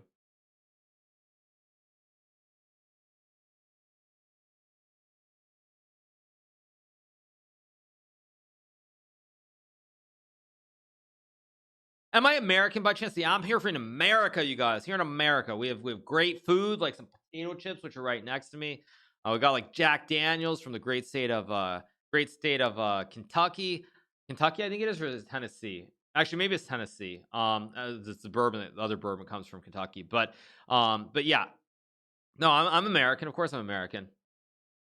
Yeah, I was thinking of which one is from Kentucky? Which bourbon is from Kentucky? Jack Daniels is from Tennessee. No, there's something. There's some bourbon that's all bourbon is from Kentucky. Okay, yeah. At any rate, bro, your American is showing. Come on, we're here in America with baseball, with proper football, where people take pads and they hit each other very violently. Yeah, we were the best of the best. I think I was actually what I was thinking of was Maker's Mark. I think that's what I was thinking of. I was thinking of Maker's Mark.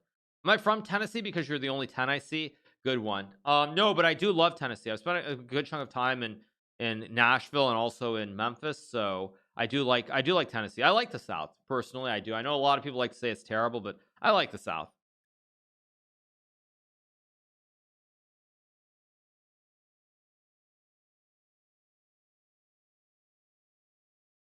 Great food in America. Come on, you've been to Italy. Italy, come on. Who doesn't like a nice hamburger or a hot dog? I mean, come on.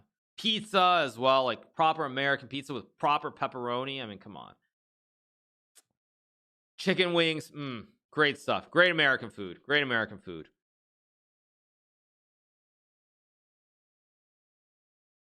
All right. So what will Magnus play here? There's knight g2, there's knight e2 here. Let's see. A journalist has a question. Like I said, that's not a topic that I'm really interested in touching right now. But you know, I did talk about Jan and his 800k. I talked about Jan and his 800k for playing this event, and I said before in 2017, December 2017, I skipped the World Rapid and Blitz Championship, which was held in Riyadh, Saudi Arabia. There's a tweet about it. Everybody can dig it up. And each prize for Rapid and Blitz was $250,000 first prize. And I skipped that event. And that was a lot of money. That was a lot of money. And I skipped my opportunity to play that tournament. So in terms of the journalist question or things of that nature, that's all that I really have to say. I skipped a shot at $500,000.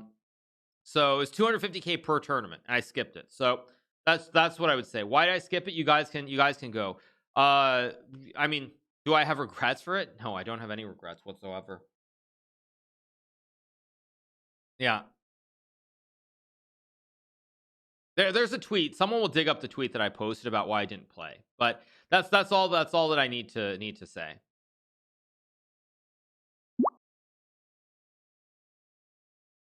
Yeah, is this a tweet? Yeah, this is my tweet, you guys. I'm not gonna read it out, but that's the tweet. You guys see it? There you go. So yeah. Someone put it in chat. I mean, I can put the tweet there too, but yeah. Yeah, I could. That was when I was a pro player. No streaming, nothing. That was a lot of money, and I turned down an opportunity at that big chunk of change.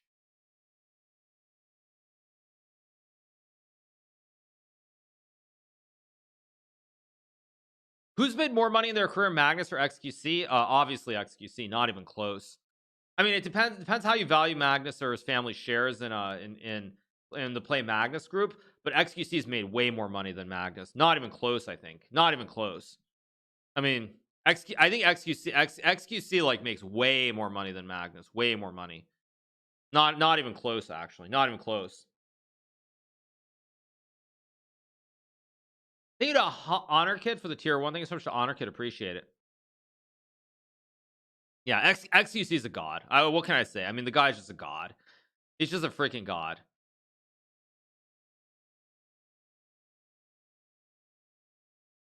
Thank you to Maui for the prime. Thank you so much to Maui. Appreciate it. Thank you. Nice world that we're living in that XQC makes more money than Magnus. Well, I will say this, you guys. I saw there was some tweet I saw on Twitter the other day, and I saw a tweet. It was a tweet from Amaranth, and someone had retweeted it. And Amaranth was showing that she had bought $1 million of Visa stock, but she also showed that she had 44 million in buying power. So she had 44 million in buying power. So like I said, yeah, bigger number, better person. Yeah, yeah. I think it was Trump SC who retweeted it, and yeah, she showed that she had 44 million in buying power. Buying power means like there's what's called why am I starting to sound like the sock guy? There are regulations. So there's regulation T in the United States. So I believe what that means is that if you have margin on, you can trade up to 1.5 times your balances. So say for example you have $20 million in the bank, you can trade up to 30 million with Reg T, I believe. In the past, I think it was more like 3x. Now I think it's 1.5x or it's 2x. But yes, is it 2x? I thought Reg T was 1.5, but maybe I thought it was 1.5 leverage. But I could be wrong. Cambridge has state for the financellation. Yeah, regulation T is it's is it 1.5 or is it 2? I can't actually tell. I'll let someone else dig it up because we're still trying to look at some chests right now. Oh, it's 2x. Okay, so basically it means that if it's 2x, that means that she has like 22 million in the bank, and she could trade up to 44 million. That's what it means. So yeah. Don't be using leverage though. So easy to get liquidated. I mean, if you trade too heavy, yeah, of course. Thank you to Debon for the prime. Thank you to Non-Tana for the prime. Thank you so much to Non-Tana. Appreciate it. Thank you. I know that XQC is from Hungary originally. Felix, wait, XQC is from Hungary? Really? Really? He's of Hungarian origin? No, Langell does not sound Hungarian. Langell sounds very French. No, Langell is very French. Okay, you got, yeah, I was like thinking like Langell. There's like, unless that would mean he has to come from like France initially. It would have to be like a Huguenot or something. Maybe not a Huguenot, but he would have to be like from France going way back to the day. So no, he's not. Okay. Yeah. Anyway, all right. Okay, back to the game of chess that we have here. Black is trying to smash the center or smash this wing chain that white kind of has with F3, H3, G4 here. Yeah. Langell means Polish and Hungarian. Good one. Yeah.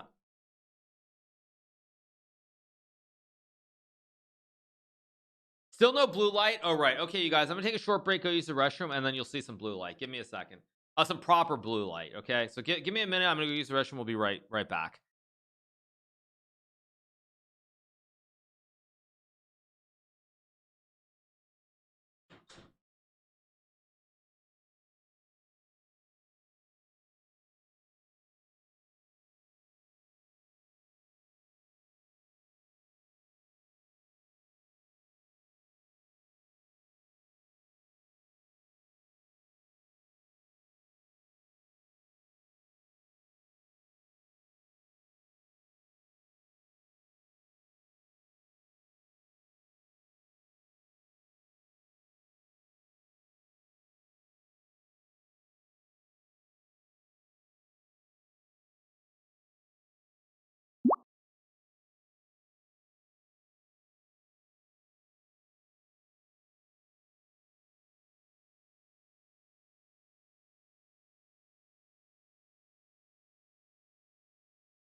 All right, you guys, we're back. Thank you to Free My Kodak for the Prime. Thank you to Delfisto for the Prime. Thank you so much, you guys.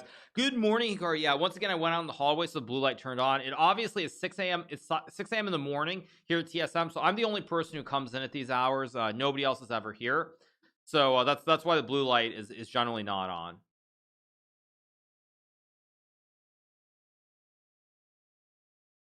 Six a.m. Yeah, 6 a.m. Yeah. We're proud of that tweet. My respect for you has escalated. I mean, the thing is, like, it's very easy when there's not a lot on the line, I think, to say certain things or have certain actions. But I turned down like a shot at $500,000. Like, it's not a joke. That was 2017. Objectively, I had better chances then than I did like in the more recent ones. Like, for example, in 2019, I tied for first with Magnus. Obviously, I lost a tiebreaker, and I finished second in the Rapid. I finished tied for first in the Blitz and clear second, I believe it was, in the Rapid. And that was, if I had done that in 2017, that would have been like 300. That would have been like what, like 300k probably. I think it was like, no, not 300. It was 125 for second. So it would have been like 250k if I had that result in 2017. So like, it's not a joke at all. It's not a joke at all what I chose not to do. Yeah, like it's not a joke. Ollie Reza was second. I thought, no, wasn't I second? I thought I was second. I was second in the Rapid, or was it a tie for second? Maybe. I don't even remember, but I know I finished second, I believe, in both, or maybe I finished third technically on tie breaks. But then it would have been tie for second and tie for first. Either way, there was a lot of money that I would have made if I had that result in 2017. Thank you to Rusty Punk for the 16, XN Pan Powell for the Prime. Thank you so much, appreciate it. How many languages do you speak? I really only speak 2 at the moment. I mean, I speak some Spanish, some Francais. I know a couple of very basic Hungarian phrases. I mean, I know a touch of Farsi as well. And that's about it right now. That's about it. Okay, so H3 is played here. I know a smattering of Japanese, obviously. I mean, of course. So yeah, so their pawns here: salami, yeah, prosciutto, and salami. Did I forget Italian? I thought I said Italian, didn't I? But I don't speak it much anymore, so I've kind of lost it. All right, not even trilingual. I know. What is the joke? The joke is if you speak one language, you're American, right? If you speak 2 languages, you are. You speak 2 languages, you're what? What is the joke? I know there's some joke about it. If you speak 1 language, you're obviously American. If you speak 2 languages, you're like you're something. If you speak 3 languages, you're something else. No, it's a joke, you guys. It's a joke. I'm not saying bilingual and trilingual. There's some classic joke. Let me see what it is. Okay, King F7 is played here. I told the joke backwards. Okay. If you don't remember the joke, you're American. Okay. Maybe I'm wrong. Maybe there is no joke. I just know there's some joke that if you speak 1 language, you're American. But if you speak like other languages, you're not. Like if you speak multiple languages, you're kind of normal. But if you speak 1 language, you're only Americans speak 1 language. Okay, so we have King F7 here. Maybe Knight G3 is a move. Maybe Rook E1 is a move. Maybe Rook H1 and H4 is a move. Oh, so it's just classic bilingual, trilingual, and then if you speak 1 language, you're American. Okay, so it's just generic. But British people actually usually speak. They don't like to admit it, but they usually learn French in school and they speak French. Even though, of course, Brits hate the French. Yeah, Jan is up 40 minutes. Yeah, I mean Magnus will probably go like Rook G1 or Knight G3 here. Maybe Knight G3 is one of the simpler ways. Like I said, this game is trending towards a draw, but it's gone a little over an hour and a half, so it hasn't been like super short.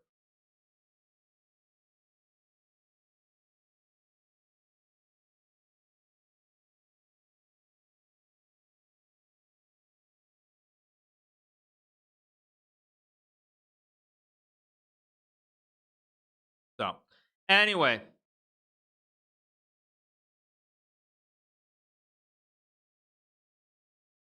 kind of how Finns don't like Swedes. I don't know anything about that. I just know British people, They don't actually they don't really they don't like the French, right? If I'm not mistaken. I think that's how it goes. I could be completely wrong on that, but I thought that's what it was.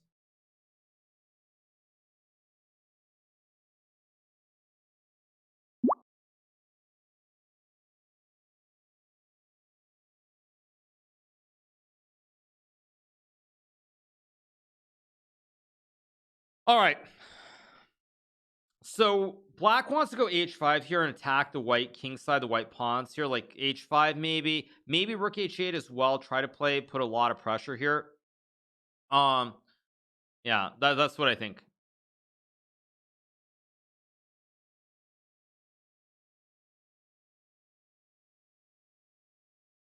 Because knight g3, f4, knight f1 is fine here. The funny thing is, I don't actually love Magnus's position. I'm sure he can draw us pretty routinely, but if he's not careful and like h5 and rook h8 happens, he could actually get into some trouble here.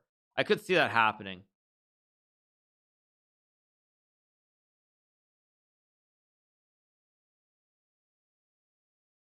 So that's just.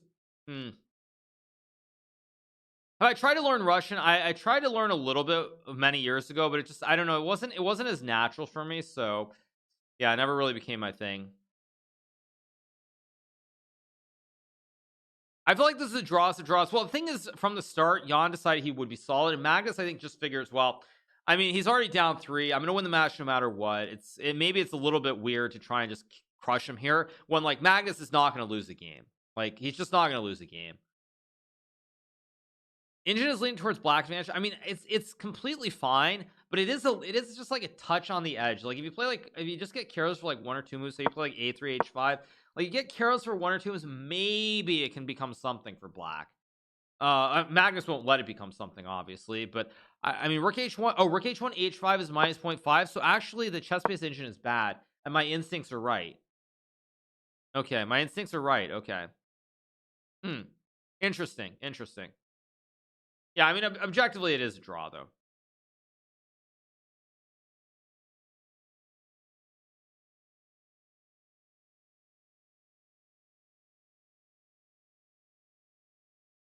For my English as a second language, chess played really good role to improve the kind of upper intermediate to fluency. Watching a lot of content in English, so thank you as well. Well, I would say anybody who doesn't speak English as a first language is very blessed, because the amount of content, entertainment, like music, movies. I mean, if you want to learn English, it's the easiest language to learn by far, by far.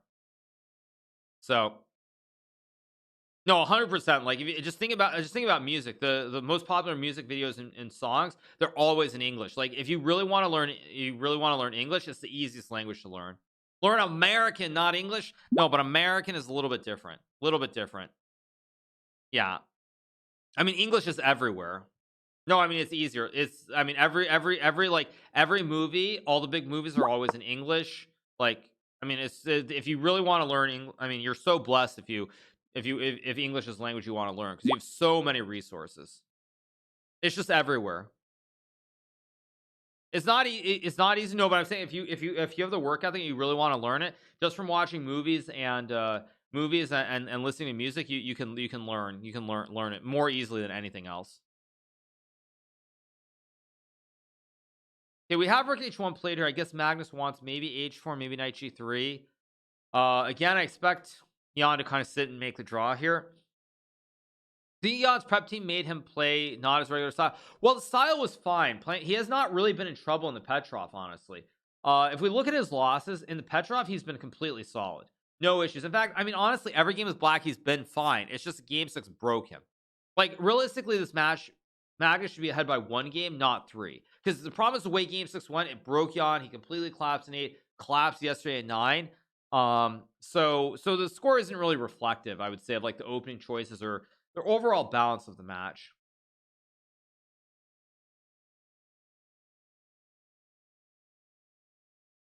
Have I ever seen a chess player lose 1,000 points in rating overnight before? No, I have not.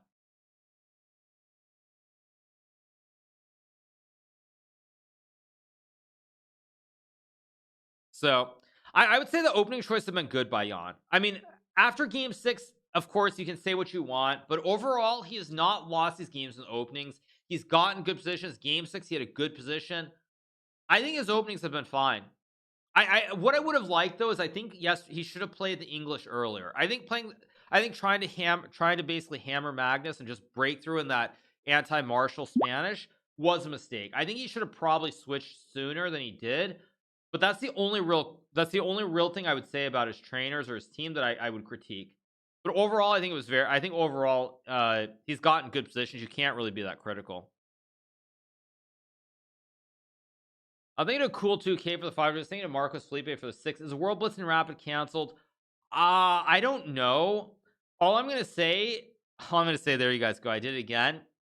Is that the fact that I did not get a response on Twitter from Rakesh makes me very uneasy. It makes me extremely uneasy. Because I put out that tweet at Rakesh, and the fact that I didn't get a response, he deleted it, no response, means it's not a joke. That's the thing. That it means it's not a joke, because he would have instantly said it was some joke, I lost a bet, whatever, and he didn't say that. So I have a bad feeling that it's actually true. I have a bad feeling. He doesn't follow me, but I tweeted at him. He totally would have tweeted. He would have tweeted. We've been like, yeah, it's a joke. Everything's good. And he didn't tweet that. So I have a very bad feeling. I have a bad feeling. Think of English hunters. English hunters suck. I think it is for the Prime. I think you appreciate it.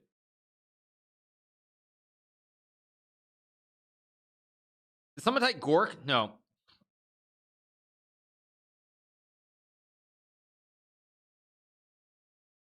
All right.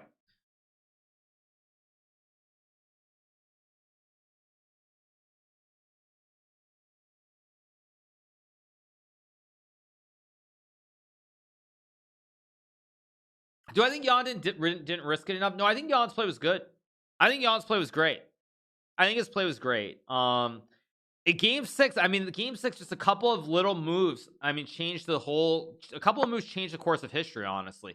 If Jan plays that differently, maybe he wins, maybe it's only a draw, but the course of history is completely different based on a handful of moves in that game. I mean, it's crazy to think about it that way, but like Queen E4, if he doesn't play Queen E4 and he plays like Bishop B4, D6, F8 or whatever, and it's a draw, the history would be different. Those couple of moves, the balance of the universe hung upon those few moves. Game 9, no, it's already down 2. So no, I don't think game 9 changed much. Game 6, if it goes differently, the chess history is completely different. There's a chance Jan's the world champion, or he's up right now and it's like really tense for Magnus. Yeah. Am I on drugs? No. As we like to say when I was young, I was growing up. I learned this in school, obviously, as we say, drug abuse resistance education. So no, of course not, you guys. Drugs are bad.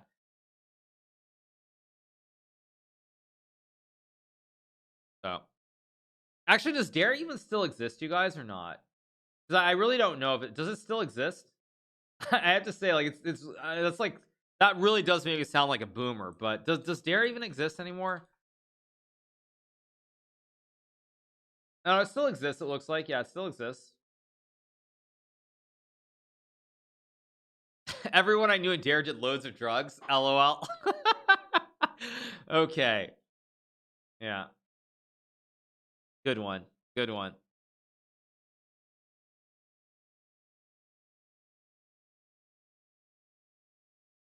Anyway, all right. Yeah.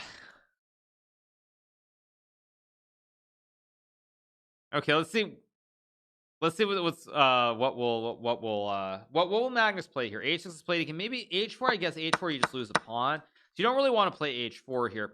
F4 also loses a pawn, so you don't really want to push either of these pawns. You definitely don't want to take, because then you end up splitting your pawns here.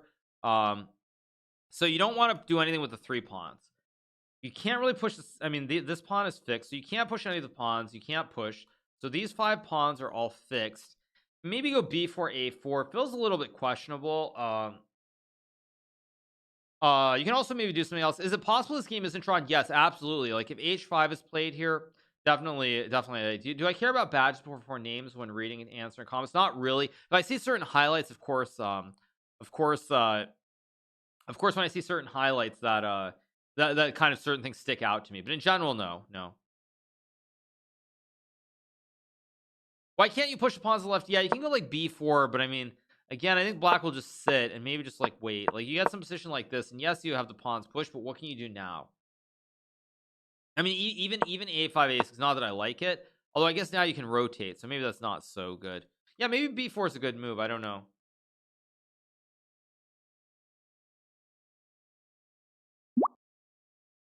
Yeah, maybe b4 is a move, because again, white can't really do anything on the king side here. Black is very, very solid. Is there any way to slow down the stream playback to 0.5x? I don't think so. This is Twitch, you guys, not YouTube.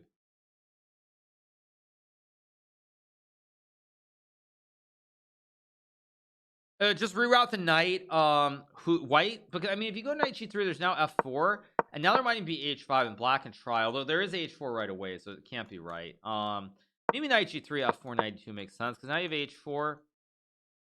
Actually, after knight g3, I think black has to go king f6. You actually have to be kind of careful here as black to not throw this. Well, I moved to YouTube like Ludwig. I mean, I've said that before. I mean, Twitch is where I built my base, my following primarily. So I don't really see any reason to. But again, I will be having those conversations in the next couple of months. And we'll see. But as of right now, you know, I'm streaming. I enjoy Twitch. I enjoy all you guys. So it's not something that's really on my mind.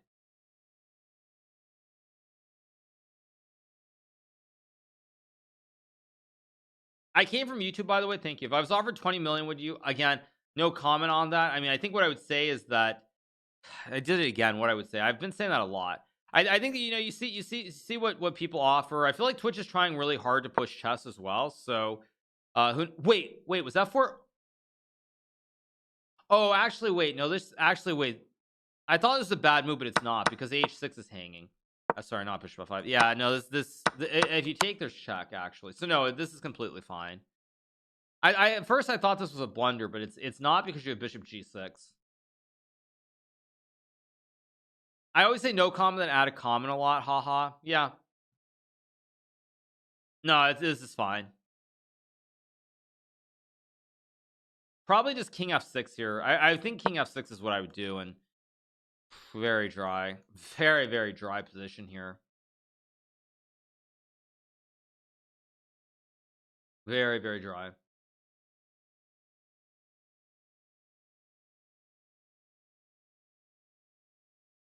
Am I more introvert or extrovert? Depends on the situation, obviously. Check the Vita tweet.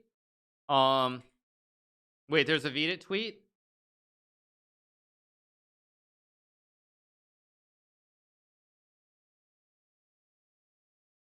Oh fudge. Oh fudge. Oh no. Oh no. Dear friends, the World Rapid Blitz Championships will not be held in Kazakhstan in December. The reason is that the new COVID restrictions recently enforced by the Kazakh government imposed mandatory 7 days quarantine for many potential participants, which makes their participation impossible. The list of countries influenced by the new restrictions is constantly expanding. Kazakh government, Kazakh CF regret the current situation. State to be ready to hold the event next year. Oh.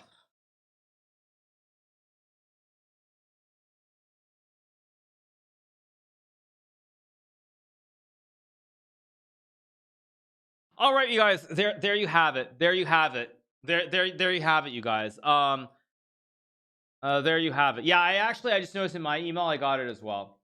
I got the email as well just now. Well, you guys, you're gonna have to tolerate me over Christmas now. You're gonna have to tolerate me over Christmas and New Year's. Frodo is vindicated. Yeah, he is. I told you I had a bad feeling. Like when Rakesh deleted it and he didn't. When Rakesh tweeted and then he deleted it. When he deleted it and then he didn't respond to my tweet, I knew that it wasn't just some joke. They'll pick a new place, right? Yeah, but I mean, everybody has to change their tickets. Like now I have to get another refund for the millionth time on a ticket. Like, oh man. Yeah.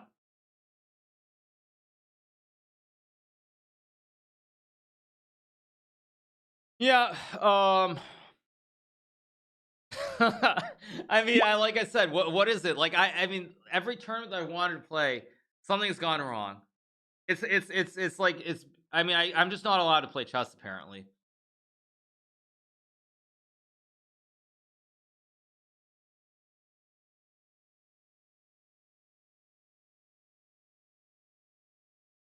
Yep.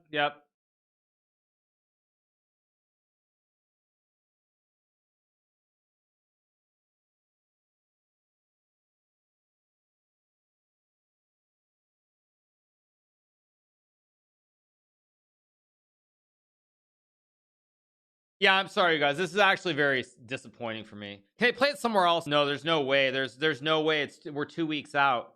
We're 2 weeks. It's less than 2 weeks till it's supposed to happen. There's no way there's no way they can hold it. I'm guessing they're going to try to hold. What they'll do is they'll just skip this year and maybe they'll try to hold it early next year. I don't know.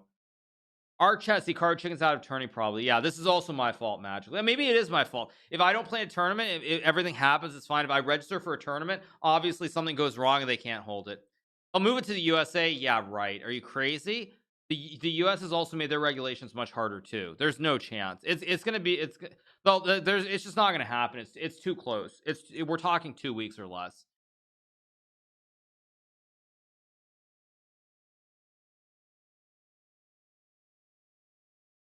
Yeah. Yeah, this is, I mean, very sad. Yeah. Well, I mean, looking for alternate cities to host, I mean, I just don't see it. I just don't see it happening. I think they should just hold it early 2022. That's my guess. Early 22. Probably they can find. I would bet they can probably hold it in like January or February somewhere. But I mean, yeah. There's a new tweet. It's going to be held in Latvia. Good one. Good one. Yeah.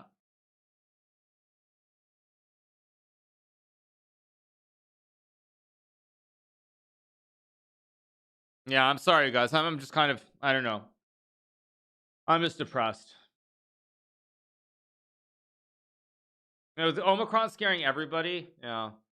But okay, I mean, if it's such a big deal, why do the markets really just not care? The markets don't care. Like we just saw a 5% rally yesterday, and Monday and Tuesday we saw a 5% rally.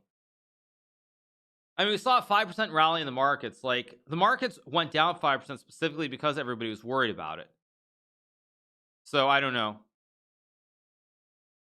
That was my read. Maybe that's just bad. That's just a bad that's just a bad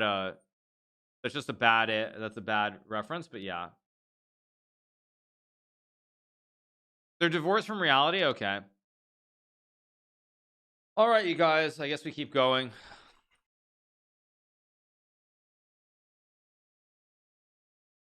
Yeah, FIDE just posted tweets saying of alternatives. I mean, it's 2 weeks or less. I mean, just I don't see it happening. Also, what happens for people who paid the registration fee to Kazakhstan? Oh, they paid the registration fee to the bank where you wired the money. I mean, and now you're gonna hold it somewhere else. How are those people gonna get their money back as well? Yeah. Yeah. All right, you guys. Yeah, we're gonna take a short break for a minute or two. Yeah. Second. All right, let's take a break for a second. What do we have here? Time to fly. Oh, what is this? If you want the truth, Neo, you're going to have to follow me. I've had dreams that weren't just dreams.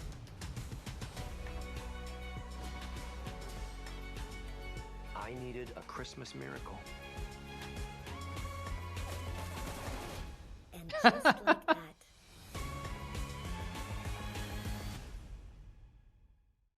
All right, so there you guys go. That is this is an ad for HBO Max once again. Looks like they have some good stuff. They got Matrix, a bunch of other shows as well. I think I have used HBO Max before. So once again, make sure to check out HBO Max. They have the like Matrix Revolutions on there. They have a bunch of good stuff. Or Matrix Resurrections. Sorry, wrong one. Matrix Resurrections. You know, with HBO Max, and you've got all these other great shows. So I'm definitely be looking for Matrix related stuff on HBO Max down the road. And yeah, it does look good, doesn't it? Or not? They have Loader also. Wow. Okay. Not bad. Good stuff. Anyway, make sure once again to check out HBO Max. All right, back to the show, you guys. Back to the show. Here we go with the chess. Let's see what's happening. We have more moves. What happened here? We have a bunch more moves actually. F4 takes bishop F5, good move. Cuts off the bishop G6 skewer, and now after takes check, king G6. Black's just going to take G5. This will be drawn pretty soon. This will be drawn pretty soon.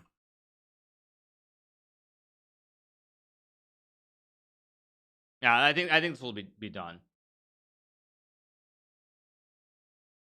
I mean, I just don't see it happening. Am I streaming and just chatting? Temporarily we were, yeah. So we watched an HBO Max ad. With Jan, will you confirm a draw? Thank you, Jonah, for the 9. Thank you to Russell Bean as well. Thank you to Azar. Anything to Matterhorn for the $3. Appreciate it. Yeah, we're already back. It was 1 minute. Yeah. I mean, I'm frustrated. I'm gonna say that it's frustrating. I mean, FIDE might try to hold it, but I don't know where FIDE can even hold it, honestly, because you're talking 2 weeks. I mean, who knows who the sponsor is? Like, all these little details that have to happen in such a short window. I don't think it's practical to try and hold this event. I mean, Dubai, I mean, again, like, everybody has to get to Dubai. Like, I just don't see it happening. I would say this: if FIDE had an extra month or extra three to 4 weeks, I think it would be possible to hold the event somewhere else. But the fact that we're already, like, I was already gonna be traveling on the 22nd, like, just to give you guys an idea. Hopefully I can still get a refund, by the way. But the 22nd is what? That's like 14 days, exactly 2 weeks till I was gonna be flying, and I just don't see any way they can do it with the event being it's less than 3 weeks till the event was supposed to start. There's no way. I mean, they can try to move it somewhere else, but I think most people aren't gonna I mean, most people will have to, like, book new tickets. They have to get new hotel deals. Like, it's just such a mess, such an absolute mess. Yeah, such a mess. It'll be in London, but I mean, the problem is many places where they go, I mean, I don't doubt that they could probably find somewhere, but finding somewhere where you don't have to, like, go and get a visa or do all these different things, there are all these hoops, I think is impossible. Of course they could delay it a few months. Couldn't you search your tickets and etc. money from FIDE? Well, that's actually a good question. Probably not. FIDE is not liable because you book tickets on your own. They don't book the ticket for you. So no, I mean, if you don't get money back for it, that's just on you. You just lose your money. Someone's always going to need to get a visa. That's actually true. So yeah, seems like Destiny doesn't want you to play over the board chess. I mean, yeah, I mean, it kind of feels like that, doesn't it? At some point, it really starts to feel like, yeah, there's like the universe is out there saying, you know what? If you try to enter a tournament, you try to play, we're not going to let you. Something's going to go wrong. There's going to be like a new COVID variant. There's going to be something that happens that we're just not going to let you play, basically. I really feel like that's the universe. The universe is saying, no, you don't get to play. You don't get to play. Pardon my French for a second, but basically, the universe, like, sit your ass down and stream every day. You don't get to go play chess. That's kind of what I feel like. That's I mean, that's kind of how I feel. Yeah, I mean, that's what I feel like. I kind of do actually feel like that. Riga, yeah, technically I could have played, but the COVID situation looked really, really bad. Now, it turned out that it wasn't as bad as it looked like it was, but it sounded really, really bad. The State Department said don't travel there. There were a lot of things like that. So yeah. All right, King E7 played, probably check King D7 trade. I mean, they might try to, but someone's gonna have to get a visa, and I mean, I don't know. We'll see. Knight F4 is played, probably just Knight E6 here, or maybe you move the king. You still have to be a little bit careful with black, because Knight G6 Rook F7 is a big threat here. So you have to be a touch careful with black. This is very drawish. Yeah, it's gonna be a draw. Can FIDE find a country where visa is not required for most players, e.g. Ukraine, and hold an event there? You know what I would say about Ukraine? Like, wasn't there a big summit meeting yesterday between Biden and Putin? Like, I would not actually feel comfortable going there. Because wasn't there, like, isn't that kind of serious at the moment? Hasn't there been a buildup on the border again? Maybe I'm wrong, but I think there's been a buildup at the border again. Like, I would not go to Ukraine right now, at least. Yeah, 150k Russian troops. Yeah, no chance. No chance. Okay, King D6, probably Knight E6 next one with Rook F8. Again, it's just a matter of time. It's a matter of time until it should be a draw. Sparv won't like you going there. Okay. I'm not exactly sure what Gary has to do with me or my decisions where I'm going to travel, but hey. Okay, Rook F8 is coming up in a move or two as well.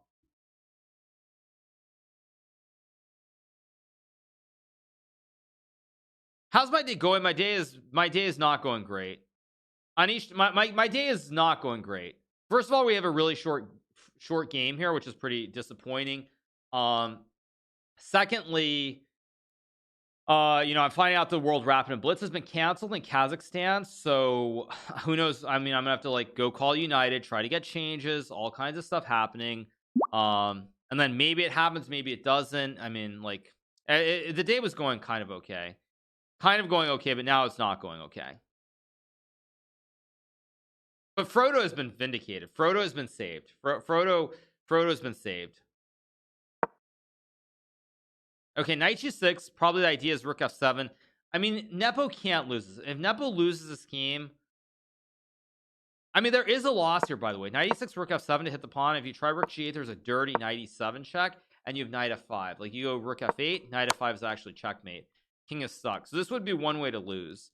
But yeah, this you can't really. Actually, I realize even this, there's still a trick, right? Knight g5, and you attack the rook, and it's still a draw. So even that is fine. It's not TSM that takes care of your travel documents. No, I take care of travel on my own. I have been since I was relatively young, probably since about like 18. I mean, I've been doing most of the stuff on my own or with a little bit of help. So yeah, maybe Frodo is Rakesh. Actually, Frodo could be Rakesh, because didn't Frodo tweet about the World Rapid and Blitz being canceled before the tweet?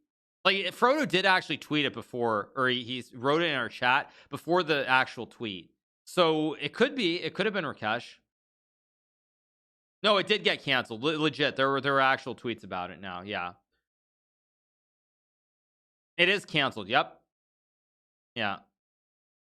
Yeah, no, it's not been a great morning. It's not been a great morning at all. So, yeah. Hi, I am not Rakesh. Rakesh is not me. Okay, Frodo. Thanks. I hope you're doing well, Frodo. Frodo's the whistleblower. When is my next OTB tournament? Well, assuming this doesn't happen, it means that I'm not playing the FIDE Grand Prix, which in turn means that my next OTB tournament is probably the US Championship, whether it's in April or October. That would be the next confirmed tournament that I'm playing. So, yeah, it's what it is. It's disappointing. It's disappointing, but yeah.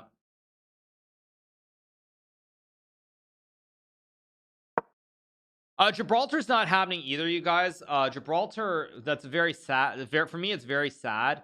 98, by the way, 98 and rook f6 should be fine to save the draw here. But Gibraltar's not happening either. I played in Gibraltar many years. The first time I played in Gibraltar, I'll give you guys a little bit of story and why sometimes you wonder why I feel like I'm so old, blah blah blah. But I played Gibraltar. I think the first time I ever played Gibraltar was 2005. And in 2005, it was very small tournament. They had it at the hotel. The whole tournament was contained in one little room. At this hotel called the Clutta Hotel. Now, if you fast forward to like last time I played there, I think it was 2018.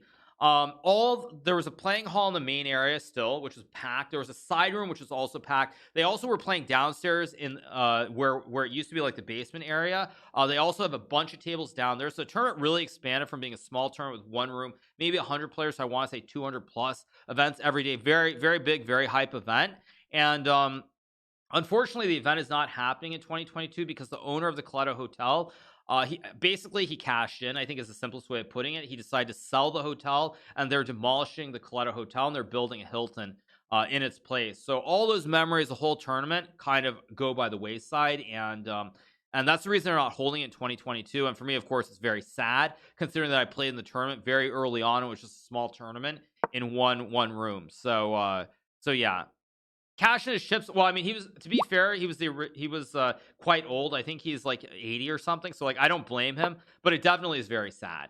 Very sad. Okay, rook f6 draws here, by the way. I mean, he's 80 years old. I mean, come on. I mean, you can't really fault him for that, but it still is very sad. I think they said they're demolishing it and building a new hotel. So I saw that somewhere. I saw it in Chess Tech that said they were demolishing the hotel. Maybe that was a mistake. But they said that yeah, they said we'll close and be demolished. Yeah, like there was an article, you guys. This game's a draw, but I'll show you this very briefly. Yeah, you see this article. It says Coletto Hotel paves way for new Hilton. The Coletto Hotel is to be demolished with plans for it to be replaced by a Hilton Hotel. So yeah, the Coletto will be closing on the 1st of January 2022. Wow. Yeah. So so I'm not wrong. Anyway, let's get back to the chess. We finally have a draw, move 40 here, and we have a draw here, and so the game is over, and now the score is Magnus is 6.5 and Jan has 3.5. I'll update the scores. Let me just update the score. So it's 6.5, 3.5 here, and that's all she wrote for it. We'll stay around. We'll stick around. We'll watch the press conference. I will say, full disclosure, I'm probably not going to keep streaming through. I'm probably gonna go back home for a little bit, and probably gonna go back home for a little bit. We will be playing Arena Kings a little bit later on, but we will cover the press conference.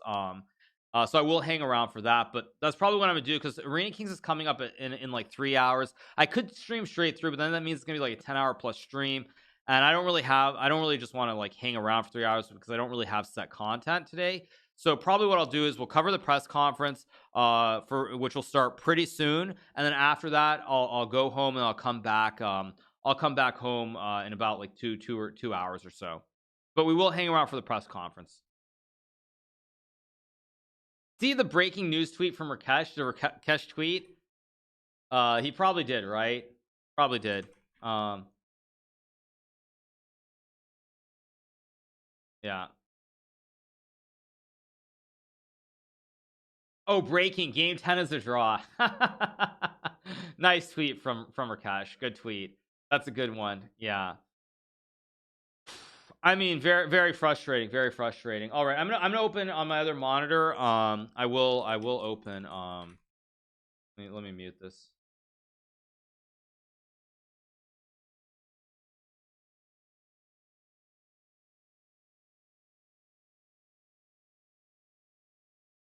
Yeah, we are going to cover the press conference, which should be starting probably in about like 5 to 6 minutes. Does this mean no candidates for you? Probably. How does Hikaru invest? I mean, I have some stock positions. I have some stock positions. I have some real estate as well. So I have a mix of stuff. If I ever do something with a stock guy, I might talk about it a little bit more in depth. But yeah. Why no Grand Prix? Well, again, I don't want to get into that right now, but that's what I say. I do not use Robinhood. I never have. What I will say with Robinhood that was really, really good is Robinhood opened the door so that they opened the way so that all these other brokerages had to go with zero cost $0 commissions, basically, which was really, really good. That Robinhood pioneered that, and that was really, really good.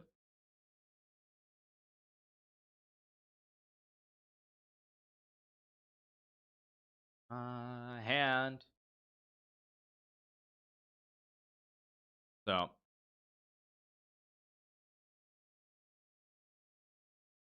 Robinhood more like Ameritrade. I mean, like I said, is what it is. Anyway, we're gonna wait for the press conference. It hasn't started yet, so let's let's wait for that. Let's see what happens. Fidelity has not always been free. No, I actually, Fidelity is what I've used for many years now. Fidelity has not always been free. They started that, maybe they went free maybe when I first opened an account with them. I think it was $7. Then it went down to like, I think it was like $7.99. Then it went down to $4.99, and then maybe like 9 months ago it went down, I want to say, to like to zero, or to zero, something like that, sometime in the last year, I feel like. But yeah, no, it's what it is. It is what it is. It is what it is, as they say. But yeah.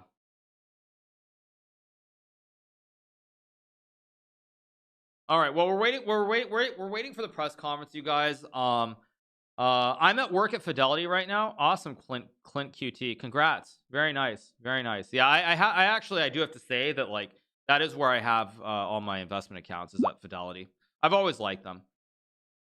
I'm going to play Arena Kings later today. Yes, I will play at Arena Kings later on today.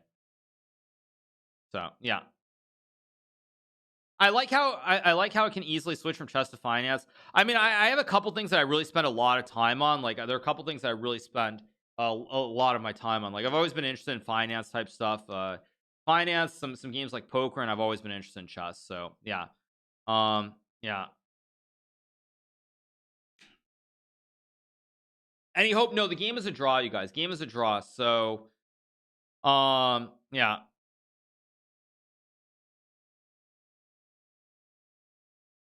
Salesforce is a great company. We did a sponsor, or was it sponsor stream? I did this sort of a meet and greet for Salesforce maybe about a year ago. I've always liked Salesforce. Mark Benioff is an amazing CEO. So yeah, game is a draw. And we will go to the press conference once it starts. It still doesn't start. I have that, out of the corner of my eye on the other monitor. I do have it showing. So that's what we have. Yeah.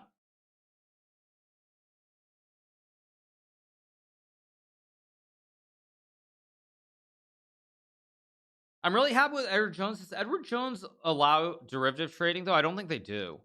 There's something about Edward Jones that I think I don't think they actually allow, or they cut way back at least. I thought there was something like they don't allow options trading, do they?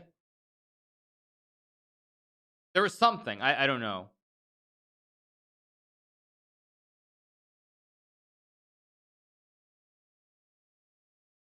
Anyway, waiting for the press conference to start. Is it on TV or just Twitch and YouTube? It's I think it's on regular TV in Norway.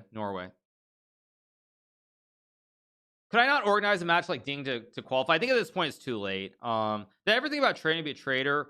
I mean, I've thought about it at times, but a couple instances have just made me like the stress. When things are going great, it's all of course fun and games. When things are going badly, and like if you ever end up like over leveraged, it's a very unpleasant feeling. It's very, very unpleasant. And like I think that that it would just be too much stress. So I would never probably do that, because I don't think, I mean, I think you kind of kill yourself trying to do that. So probably no, I don't think I ever would.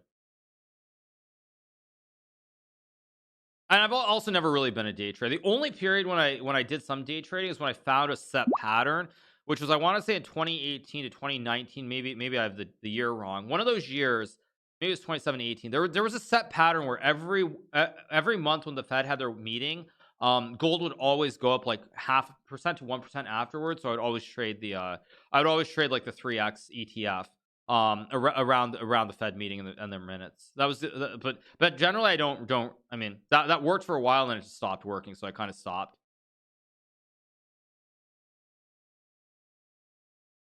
Yeah, was it every quarter, every month? I feel like there was some Fed thing every month, and yeah, there was something every month, and like I did notice it. I noticed it. Well, it's a known anomaly, and at the time, like, it kind of worked, but now it doesn't. Um, yeah. All right. Waiting for the press conference. Still, we still don't have it, so we'll wait a few more minutes and go from there. Um, but yeah. Yeah, nowadays there's so many self-proclaimed trading experts. Easy to say in decade plus bull market. Yeah, I mean, it's like, I mean, that's the thing. Like, if you buy every dip, like people could totally have bought Nvidia on the dip when it went down like 280ish on Monday or Tuesday. And you're just like, now it's 320, 20%. Like, hey, I mean, it's like too easy. And yeah, that's definitely true. Definitely true.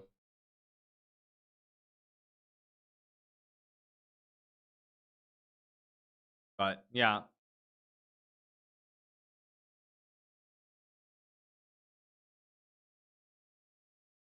All right. Anyway, what's going on with the World Rapid and Blitz? It has been canceled. FIDE says they're looking for alternatives. I mean, I don't see it happening, honestly. I just kind of don't. But, we'll see. We'll see. Maybe it will. Has Nepo been the most disappointing challenger? I don't think so. Press conference should be coming up. I still don't see it. Let me see. No, they're still analyzing.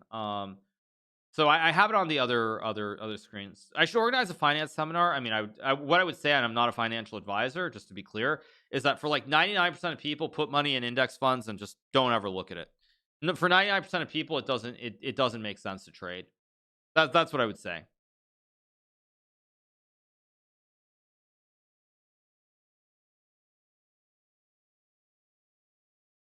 So That's what I would say. I mean, for 99% of people, am I the 99% or 1%? I think I'm the 1%. But yeah, for 99% of people, just buy ETFs and don't bother. Don't say you're not a financial advisor. Half a chat will leave yes, because everybody comes to my chat to hear me talk about finance. It's not 99%. It's a very high percentage. It's a very high percentage.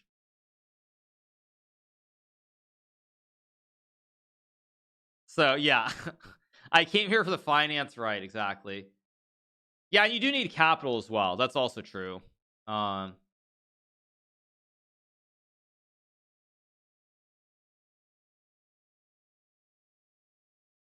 right. So still waiting on the press conference. We don't have it yet. But we'll see what happens. Speaking of finance, what is going on in finance? Looks like pretty dry day, right? S&P down, Nasdaq all pretty flat. Nvidia down small, Tesla down 1%, BABA down 2%. Airlines flying as usual, because Omicron's not a big deal, most likely. United, American up 3%. Facebook up 1, Google up half, Twitter up 2 again. Interesting.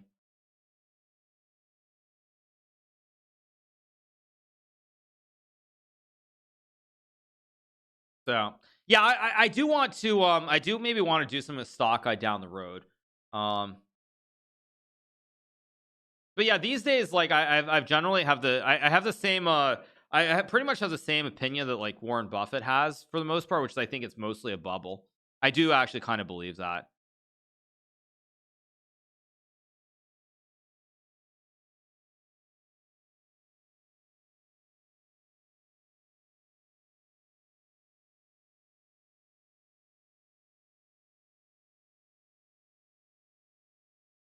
Sure, it might be a bubble, but the bubble could last another 5 years. Well, I mean, what I would say is like, just again, since we're waiting for the press conference and they're not live yet, they're still not live with the press conference, and I'll just waste a little bit of time talking. That's why I'm not really buying stuff. I'm just kind of sitting and like on the dips, or not. It's not sorry, not buying. Sorry, not buying's the wrong word. Like I'm not really I'm not like going short, because like even though I think it's a bubble, it could very easily last. So I'm just kind of sitting on the sidelines for the most part. That's what I would say. Yeah, Buffett actually made the mistake. He sold the bottom in airlines right when I bought airlines, which is pretty funny. I mean, maybe I didn't buy the absolute bottom, but yeah, like American, I got an American at I think $12. Maybe it was like $12. I mean, it's lower than it was earlier this year, but yeah, I got it at 12 and it's like 19 now.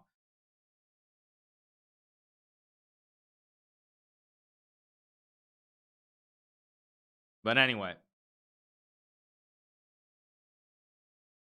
yeah, that's just my general read of the situation.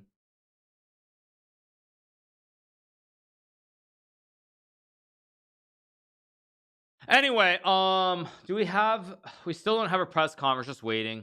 Yeah, Buffett is sitting with 30% cash. I mean, he's got what, like 150 billion in cash. I mean, the fact that he's not buying anything is pretty insane. I mean, Buffett's lost over the last 10 years. I mean, the real question is when, like, what, I mean, who knows if Buffett will even be alive, honestly, because he's so old at this point. But like, when the crash happens, Buffett or Berkshire, let's just say Berkshire, because it's more than just Buffett at this point. But if Berkshire buys after like a 30% correction, will they make more than will they outperform by a bigger margin than they lost over the last 10 years? That's really the question. That's really the question.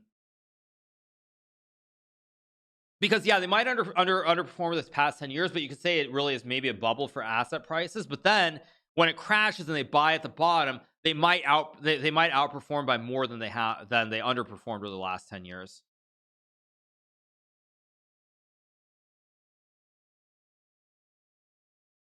It'll be hard to make up all of that given the returns.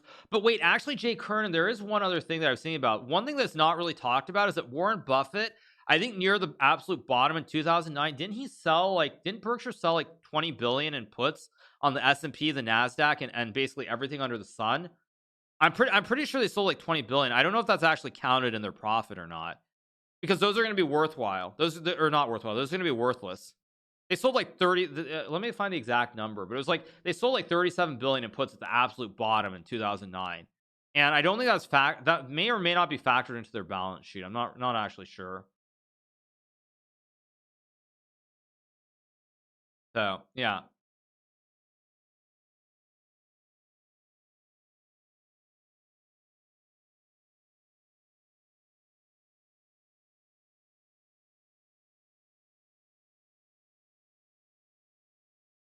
But yeah.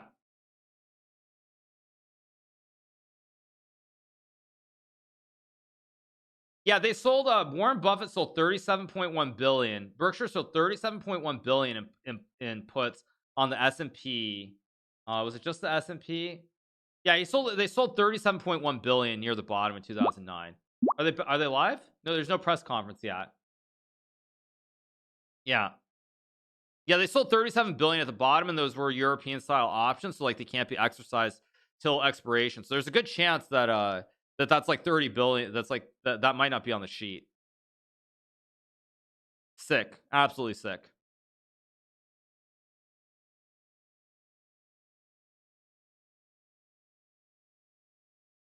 Rest in peace. Oh, they're back. They're back. One second. Let me stop the music. They're back. 1 second. They're live. Oh wait, no, they aren't. No, they aren't. They aren't live. I see Maurice. He's sitting down, but the players aren't sitting down yet. Yeah. How do I rate this world championship? It's been okay. Let me put this up. Let's just change the scene. There we go. Actually, let me adjust this. I don't want to get some random spam here, so make this a little bit bigger.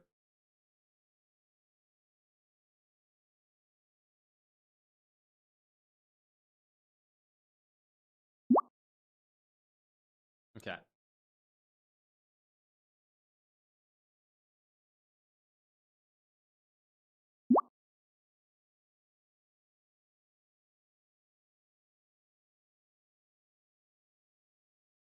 All right. Who would I rather have dinner with? Jeff Bezos, Elon Musk, or Warren Buffett? That's actually a good question. I think because Warren Buffett's so old now, probably it wouldn't be him. It'd probably be, if I had to pick, I'd probably want to have dinner with Jeff Bezos. That's who I would pick. It would be Jeff Bezos.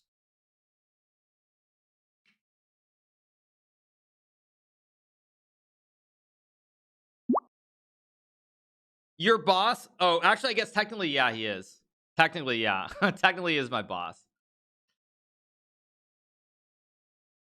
Dinner with your boss, right? I mean, Tesla, yeah, but I mean, I think the thing though, like, I don't know.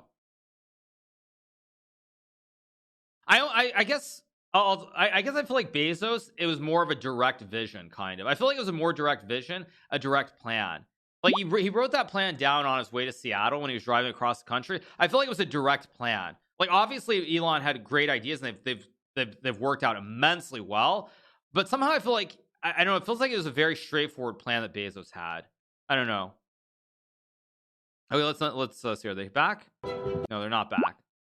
This quality is. Oh, here we go. Okay. There we go. Yeah, the quality is not amazing today.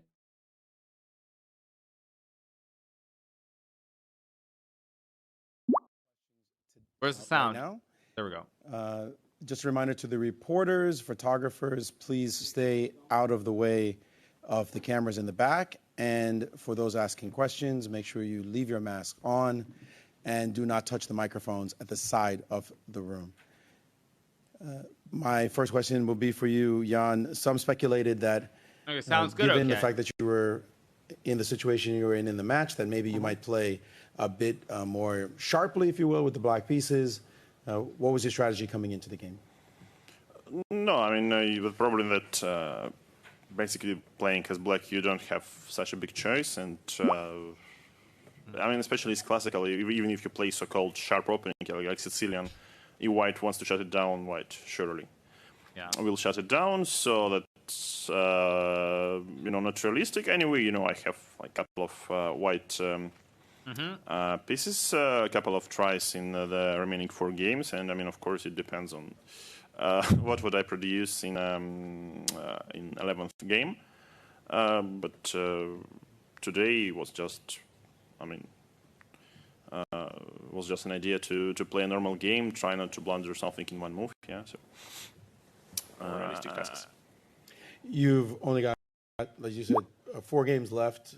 With the game, you have to catch up for 3 points, a 3-point deficit.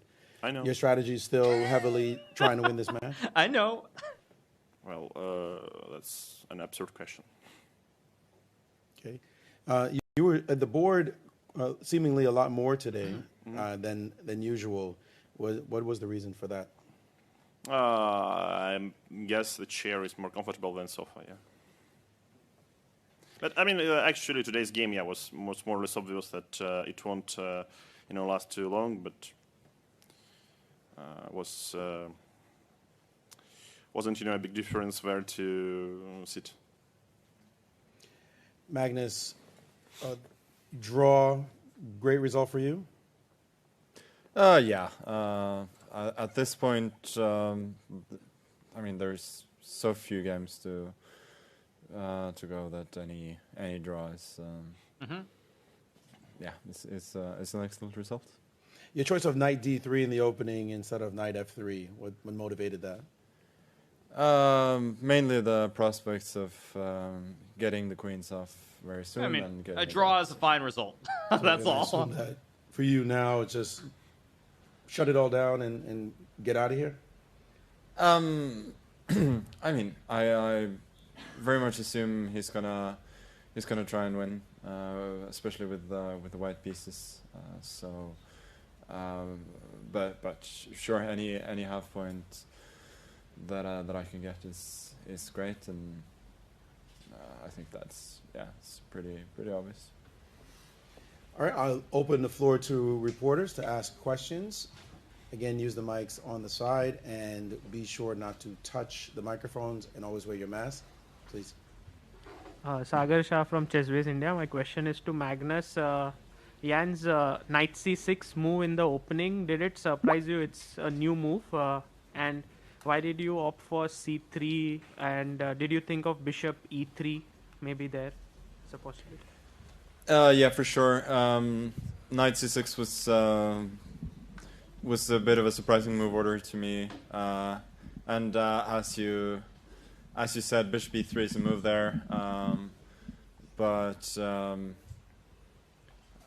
And surely the critical one. But I was just... Doesn't matter. You won the match. Not in it.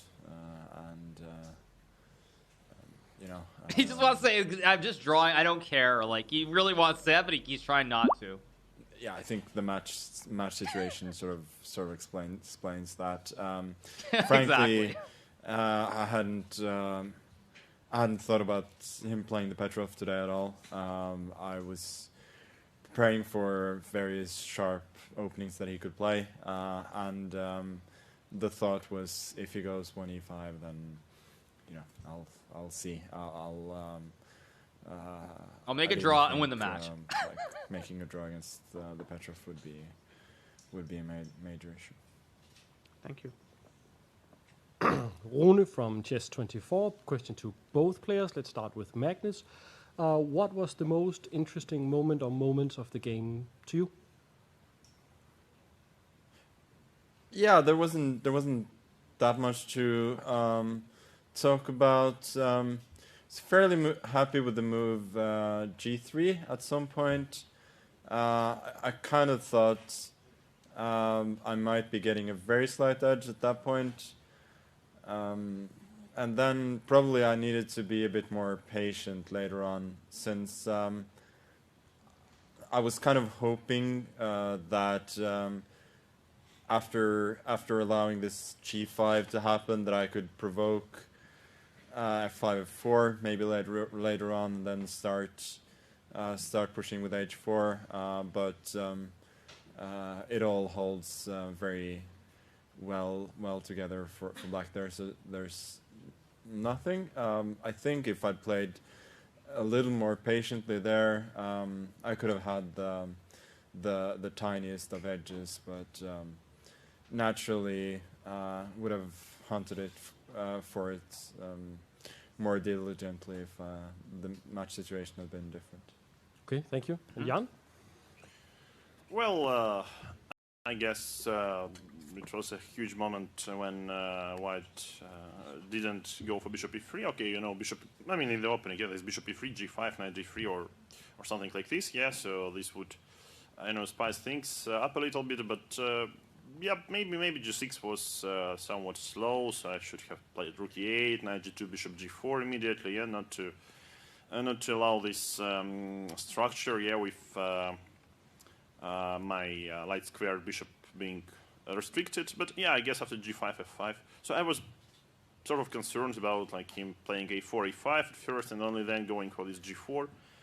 Yeah, but I mean, okay, after g4, f5, I didn't really see White is going for something realistic. But of course, okay, I needed to be precise, not to blunder, as I used to do before. But yeah, in general, it's not much, not a lot of excitement today. Okay, thank you.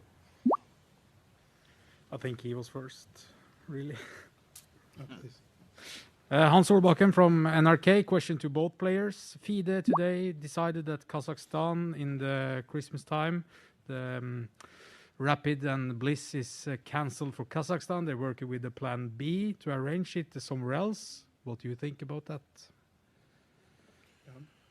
Well, I believe with all these, Omicrons, pretty, I don't know how to say.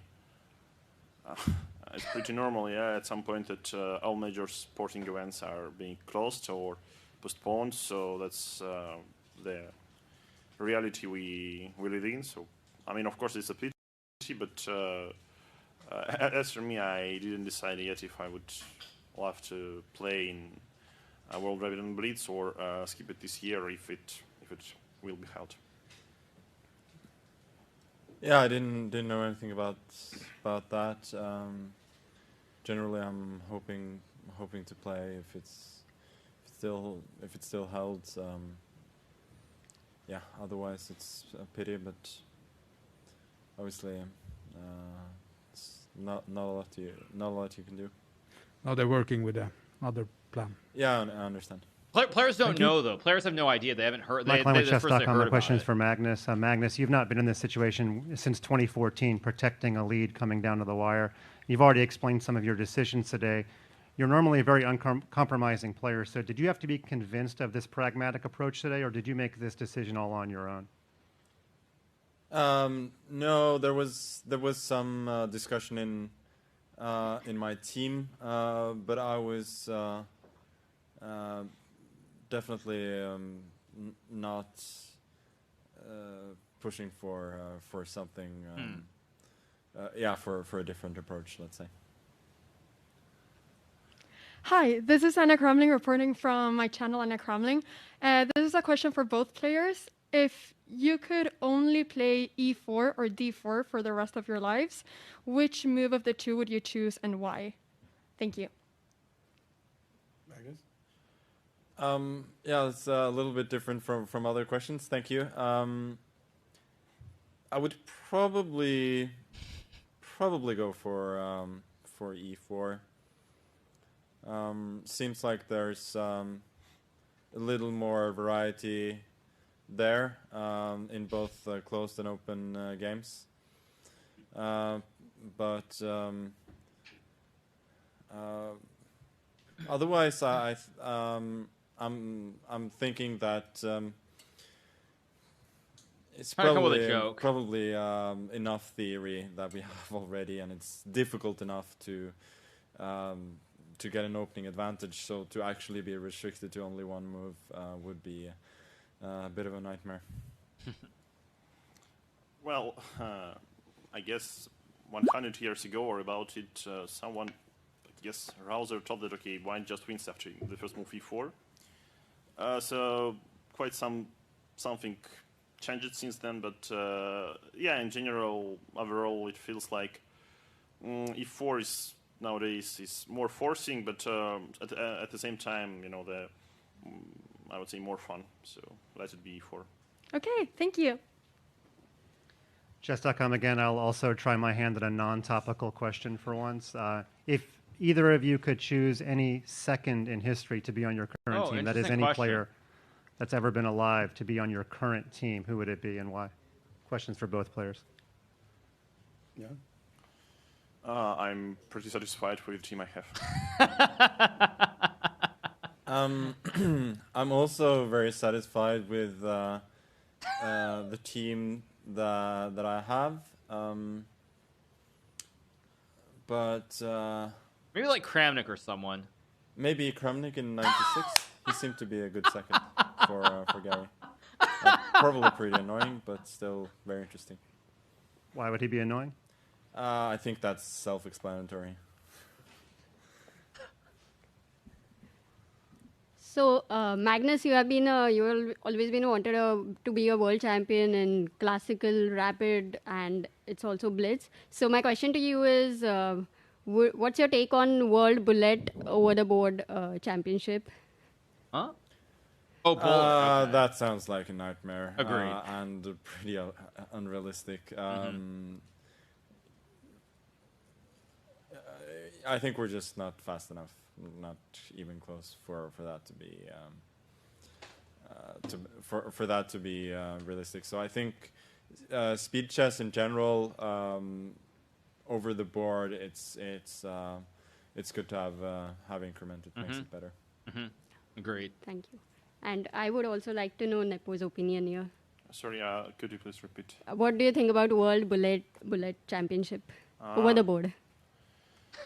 Well, if only it would be held, with some wooden pieces, so it would, make even some with sense, wooden but, pieces, yeah. Apart of this playing bullet online, I would say that there are quite a lot of computer games which require some nice reaction and also very, very interesting, and that's why I normally prefer these games instead of bullet games. Good answer. Ole Kristianström, VG Norway. Question for Magnus. Is the title in classical chess more prestigious for you than Rapid and Blitz, or can you compare them?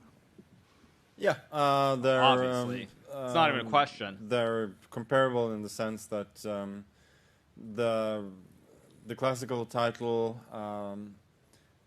is only it's only contested every 2 years, and Rapid and Blitz is at least supposed to be every year. So I think that answers the question. That's such a stupid question. I mean, that's just a stupid apart question. Apart from that, I'm really, really happy that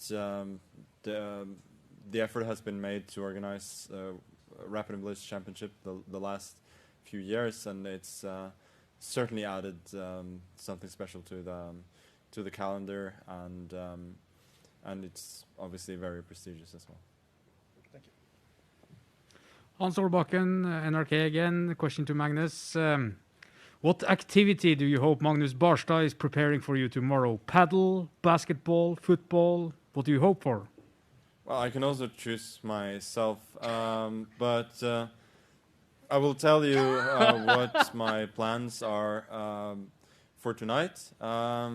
They will.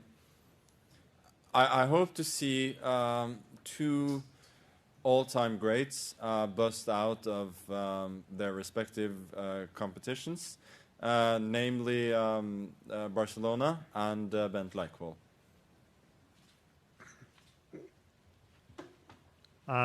Question along a similar vein from chess.com for Magnus. You'll forgive me, my memory's not that good. In 2014 in Sochi, there was some discussion of you going around the Formula One track that was in the city. I don't know if that actually happened, but Formula One is also taking place in Abu Dhabi. Do you have any interest in going around that track? Let's just say I've yet to be convinced about Formula One.